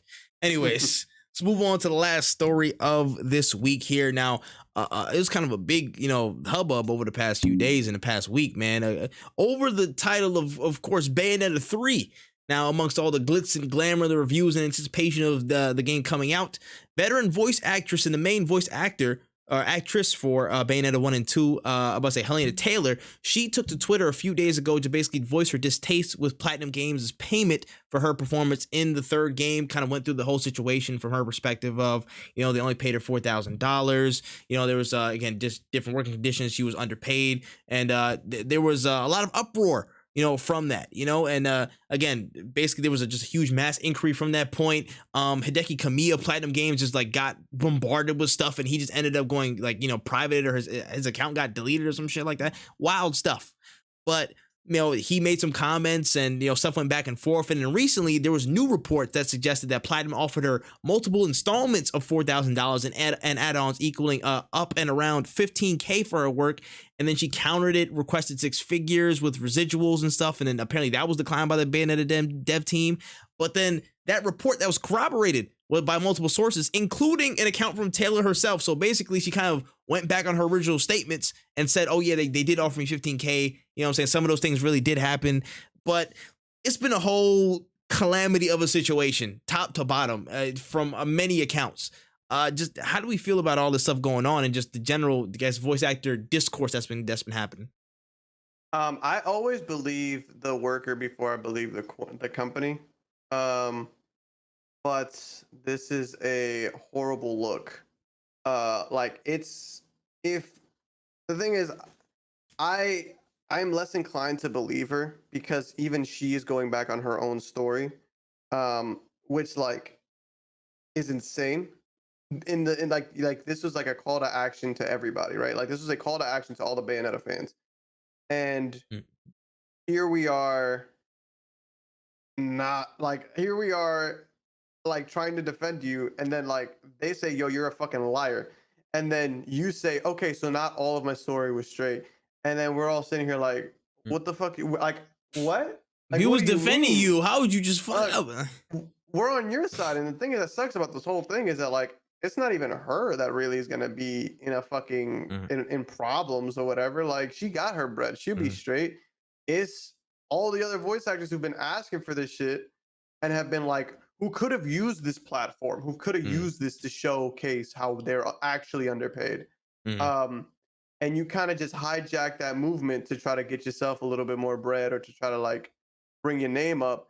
And the thing that's really annoying about the whole thing is that not only did you hijack the shit, you kind of fucked up while doing it. You didn't even do it right. You not only did it, but then you went back on your own word. Shawty, you stand 10 toes down if you calling out motherfuckers like that. Facts. Like you can't tell me not to buy a Bayonetta 3 and then Facts. lie. She tried to explain it, and then 2 days ago she was like, "Yeah, don't buy Bayonetta 3." And then I see people, I literally in like the same like space of tweets, I see another person like, "Yo, make sure y'all buy Bayonetta 3. It's about to be the best review stuff of all time. Let's make sure it gets numbers." Bro, I'm like, yo, it's kind of breaking up people's perception here. I don't know if you really disturbed the pond like you thought it was gonna be, man. It's tough. At this point, like shit, if you want to buy Bayonetta 3, do you, bro? Like this, she like I don't, and again, I don't even know. I won't know the full story until I see contracts or I see offers or I see emails. Like that's the only way I will truly believe the shit. Or I see like people who like I have sworn an oath not to fucking lie to you. And this is what from what I saw that she's lying. Like, because the thing is that like honestly, I cannot tell you this billion-dollar corporation isn't trying to get her out the bread. But if she's not even 100% in her story, how can I be on your side? Like you switched it up on me. If you have a burger that's not well done, and you say yo, can you ask the waiter to talk to the chef? I'm like, all right, cool, bring the chef out here. And the chef is like, no, that's just well done. And you're like, well, it looks like medium well to me. I'm gonna be like, bro, are you fucking lying to me? Like, I just brought these people over here to talk about this shit, and you're telling me that burger is pretty well done. Like I don't. That's the issue, and like it's such a scummy way. Like I don't want to find out that Shawty is literally just trying to get more bread. But if I find that shit out, I really don't hope. I hope she does not get more work, because we do not need to do this every 3 months. We do not need to do in another 6-7 months where like she's doing the voice actor for whoever, and I'm like, oh, I really can't wait for this game. They're not paying me money, and I'm like, man, I can't take a stand on every single time you not negotiating better, Shawty. Like I don't know what you want from me. Facts. I can only stand up so many times. You know what I'm saying? In the frequency of like 6 weeks. You know what I'm saying? That's kind of crazy, especially if you weren't solid on your word the first time. And now if you solid on your word and nothing changed, I'll be up for you every time. But now the words changing, situations moving, you tweaking details every time out. Like, you know what I'm saying? The case is reopening over and over again. What do you want us to do? Like you gotta figure some stuff out on your end. If that's the case. But I will say this though. You know, there was some wrongdoings, of course, in this situation. One I want to touch on, like the new voice actor, Jennifer Hale.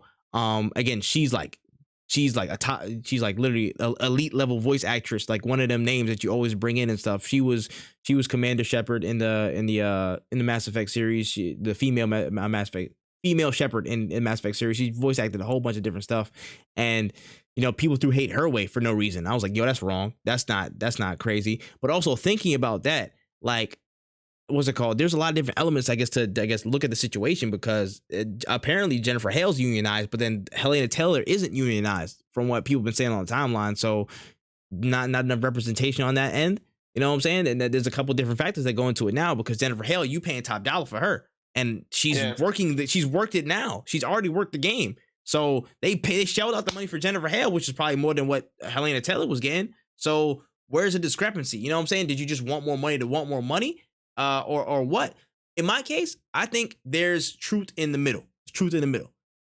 I feel like Helena Taylor, she did her work, and I feel like she wanted to be compensated more, which I think in general, voice actors should be compensated more for their work, whether you're unionized or not. They're still 100%. Massively underpaid by a lot of these companies that make millions and millions off projects. I understand that Bayonetta is not they're not the be all end all. They're not Call of Duty. They're not all this stuff like that. But still, a major project that's backed by Nintendo should have the proper payment and backing financially for voice actors, for them to be well fed off projects like this, especially for years to come. They need to give them the proper money. I understand that the rates work different, hours work different, blah, blah, blah, but they should still pay them how they should be paid for voicing iconic characters like this. For, again, their usage that's going to be in games forever. You know what I'm saying? Once the game is done, they need to be paid properly. And for me, $15,000, that sounds a little bit crazy. I don't know how the industry works today, but to me, paying that for an entire game, you know what I'm saying? That's a little bit wild in general, just across the board in general in gaming. I feel like voice actors still need to be paid more. They need to be protected more. That's one. Yeah. On the other side, I see why, you know what I'm saying, this shit went left, because there's too much stuff changing about what's it called, Helena Taylor's story to be considered something that we can fully back up and support. The premise of us supporting a voice actor because they're underpaid, yeah, that's true. But when you start messing up details, now you start muddying the water for everybody behind you who actually is trying to break in, who's actually getting treated super unfairly by video game, companies or whatever for their work, for the hard stuff that they do, all the sessions they got to go in and travel to, all the work that they got to put in. You just muddy the water for all the conversations after this one because your bag was a little bit messed up because you wanted to request 6 figures and get royalties off your game and residuals and stuff like that, but they just didn't give it to you because it was unreasonable. You know what I'm saying? I like you fucked up. You fucked up. On one end, what's the general cause she's fighting for is completely valid, it's completely understandable, and it should be supported more. But the way she applied it in her case, she did not advance it. She probably retracted the cause and the validity of that cause, or the perception of validity in that cause, by a good few meters, because we're all looking at like her being a liar as the prime news case and not how everybody is treated poorly in the voice acting community by companies that contract them. That's just, both things are true. Both things are true in that statement. She fucked up, but voice actors still need to be supported a lot more. And you know what I'm saying? Kxngviii is still on the run for some of the stupid shit that he said, but that's a whole nother topic in and of itself. But you know what I'm saying? Like it's crazy, but both things can be true in this situation. Yeah. It sucks, but we can't really do much about it at this point. Like we kind of you got to make your own call. I don't think anybody's gonna be mad at you if you bought Bayonetta and played Bayonetta, because shit, if you could have been like, I looked at it and I didn't really believe her, and I'd be like, shit, I can see why you did it. And if you're somebody who's like, I'm not playing Bayonetta, I'd be like, I understand why you're not playing Bayonetta. I think this is one of those instances where like 2 people can have their own beliefs and walk away from the situation with different ideas. And honestly, judging either party kind of doesn't really make sense, because then we go back into this debate of something that we don't really know, because we're not in these rooms, in these conversations. The only person who knows if they're lying is Helena Taylor or the producer, the director of Bayonetta 3. Everybody else is kind of just like accessories, or unless people got control, like unless you got the emails or like the contracts or whatever, like there's only a certain amount of people who know the real truth. We're not one of them, and even if we were to see the real truth, we wouldn't even be able to identify it. Facts. So it is what it is, man. But I will say, fumbled not your bag, but you fumbled the bag for everybody else. I'll tell you that much, at least a little bit. She fumbled her bag too at the end of the day. Yeah, no, she definitely did fumble her bag too. I ain't gonna lie. Yeah, she did fumble her bag. You're not even gonna get brought back for no cameos or nothing like that. That's crazy. That's tough. You about to be voice acting in Pokemon games next. I ain't gonna lie, son. Like, with the no voice, just text. You're gonna be one of the Pokemon sounds. Like, nigga, that's it. That's it. You ain't getting no residuals off of that. You're not even gonna be in the credits. Oh shit. Oh gosh, that's crazy, bro. They paying you in Pokemon Go cosmetics. Yeah, so, bro. You're gonna get paid in lures. Oh man. Oh, my chest. That's all the notes we got on the podcast today, man. Oh shoot, that's been episode 43. Anything that we missed? No, outside of Waka Flocka wanting to play Sonic Fox. Oh yeah, I forgot. And then Lupe was getting in it too. Lupe Fiasco was getting into it. Like he was trying to talk crazy. Yeah, he was trying to talk crazy. I don't even know who the guy was, but it's some dude. Chris G. I think it was Chris G. Yeah. He plays Street Fighter or something, and like they were going back and forth, and I'm just like, man, this is like weird, because like I know I love fighting games, but like I different. Call it was Sonic different. Fox. Yeah, nah. I'm Waka Wild. I ain't gonna lie, son. Waka Wild for that. I'm like, yeah, you was. Listen, I understand you don't say you brick squad, but listen, you gonna get a brick tossed over your head in them games, boy. Don't do it. Don't do it, man. This has to be a move for him to segue into Twitch streaming. I think that's what this is. I know, bro. I know. It's I was like, bro, but I'll watch it. Oh yeah, absolutely. If they threw on it, this is the thing though. They'd have to do something actually substantial to like support this. I think they just talking. It is what it is. They just talking. But if they threw on like an actual FGC event, like a little card or something like that, like, oh yeah, Lupe Fiasco versus blah blah blah, you know what I'm saying, exhibition, or this person does this person, like years ago when Lupe Fiasco fought Daigo, you know what I'm saying, like literally, like just little like exhibitional stuff like that. That will bring a huge audience. You get your whole introduction into Twitch streaming. You know what I'm saying? Now the SGC knows you. Everybody wins, but everybody just talking. So like, there's no action behind it. So I don't care. I just thought the blowing hot air was funny. That's just the only kick I got out of that. But y'all not doing nothing with it. Yeah, like Waka got they're all millionaires, so they could rent out of space. They could do it up. It could be pretty big. I think it'd be sick. It would be hype. You could bring T-Pain to be one of the commentators, and then bring Tasty Steve, like another like a FGC commentator, and then like a musician like who already does Twitch shit. Literally just mix it up. Matter of fact, Waka, hit us up, bro. Yeah, we do events. We do this. We just hosted a tournament the other day, son. What are you talking about? We do this normally, bro. This is normal sentence. I'm on the post on Twitter too, bro. Hold on. You need to consult us, man. I think it's time you get this in action, bro. I think you can really tap into the FGC because they don't want to tap into our opportunities themselves, bro. We can get into this, man. Let's get into this. Let us know. We're available. Call us up. I'm serious. 1-800 no cooldown. I'm kidding. That's not our phone number.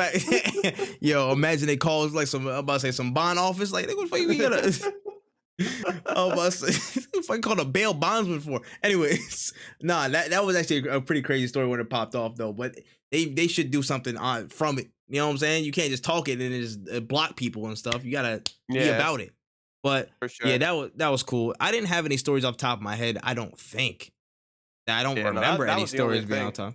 Yeah, Rihanna coming back. Rihanna coming back on Friday for a new Black Panther song, and I'm like, yeah, we good. That and SZA got a song coming out too. That's all I got. But I got nothing to do with gaming. That's just, you know what I'm saying, my personal enjoyment.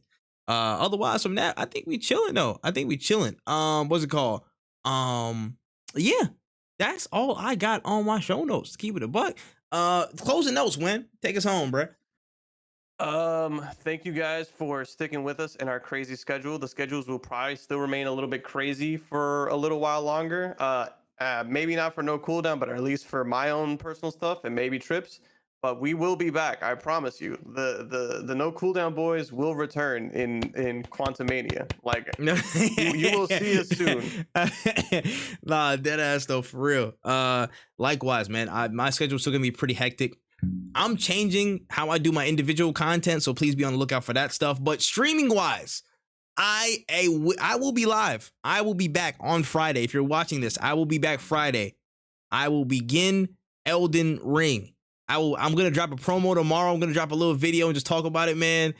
Elden Ring begins tomorrow, or Elden Ring begins on Friday, and I'm descending into hell to fight the demons that are known as Elden Ring fans. All right, I'm gonna beat this game. I'm gonna do it in hopefully as fast as possible time. I'm trying to beat it by November 9th, so we gotta get a move on, y'all. I'm just telling you, man, it's time to go. I'm back. Not consistently, but just back far enough to get Elden Ring done by the time that's happening. So check that out. Check out all the individual content. Make sure you guys rate this podcast 5 stars on Apple Podcasts and Spotify. Just search No Cooldown. We're sitting at 5 stars. We need more 5 stars. I saw it on my phone the other day when I was scrolling through the app on mobile. Check that. Make sure you rate them 5 stars more. Make sure you share with everybody. Tell a friend to tell a friend to tell your mom to tell a crane to tell a friend. You know what I'm saying? Make sure y'all do all that. Check out the video version at Wotaku channel, WOTAKUCHANNEL on YouTube for all the dope content that we have going on. And of course, all the individual content that Wen and Panda have going on their side as well. You don't want to miss that. Make sure you check out at ThatManTripp on all social channels, man. We're doing content there. We're going to be back in a major way over the next few weeks. Just bear with us, stick with us. And we appreciate y'all so much, man. We love, doing this. You know what I'm saying? I'm pretty sure I speak for when we love, coming back, chopping it up, talking about games. Hopefully we'll have some more people, you know what I'm saying, in the cut over the next, maybe few weeks or installments of episodes. Wink, yeah. You know what I'm saying? Y'all stick out for some surprises, man. Stick around for some surprises, man. But that's all we have on the podcast today. It's been No Cooldown. We are out of there.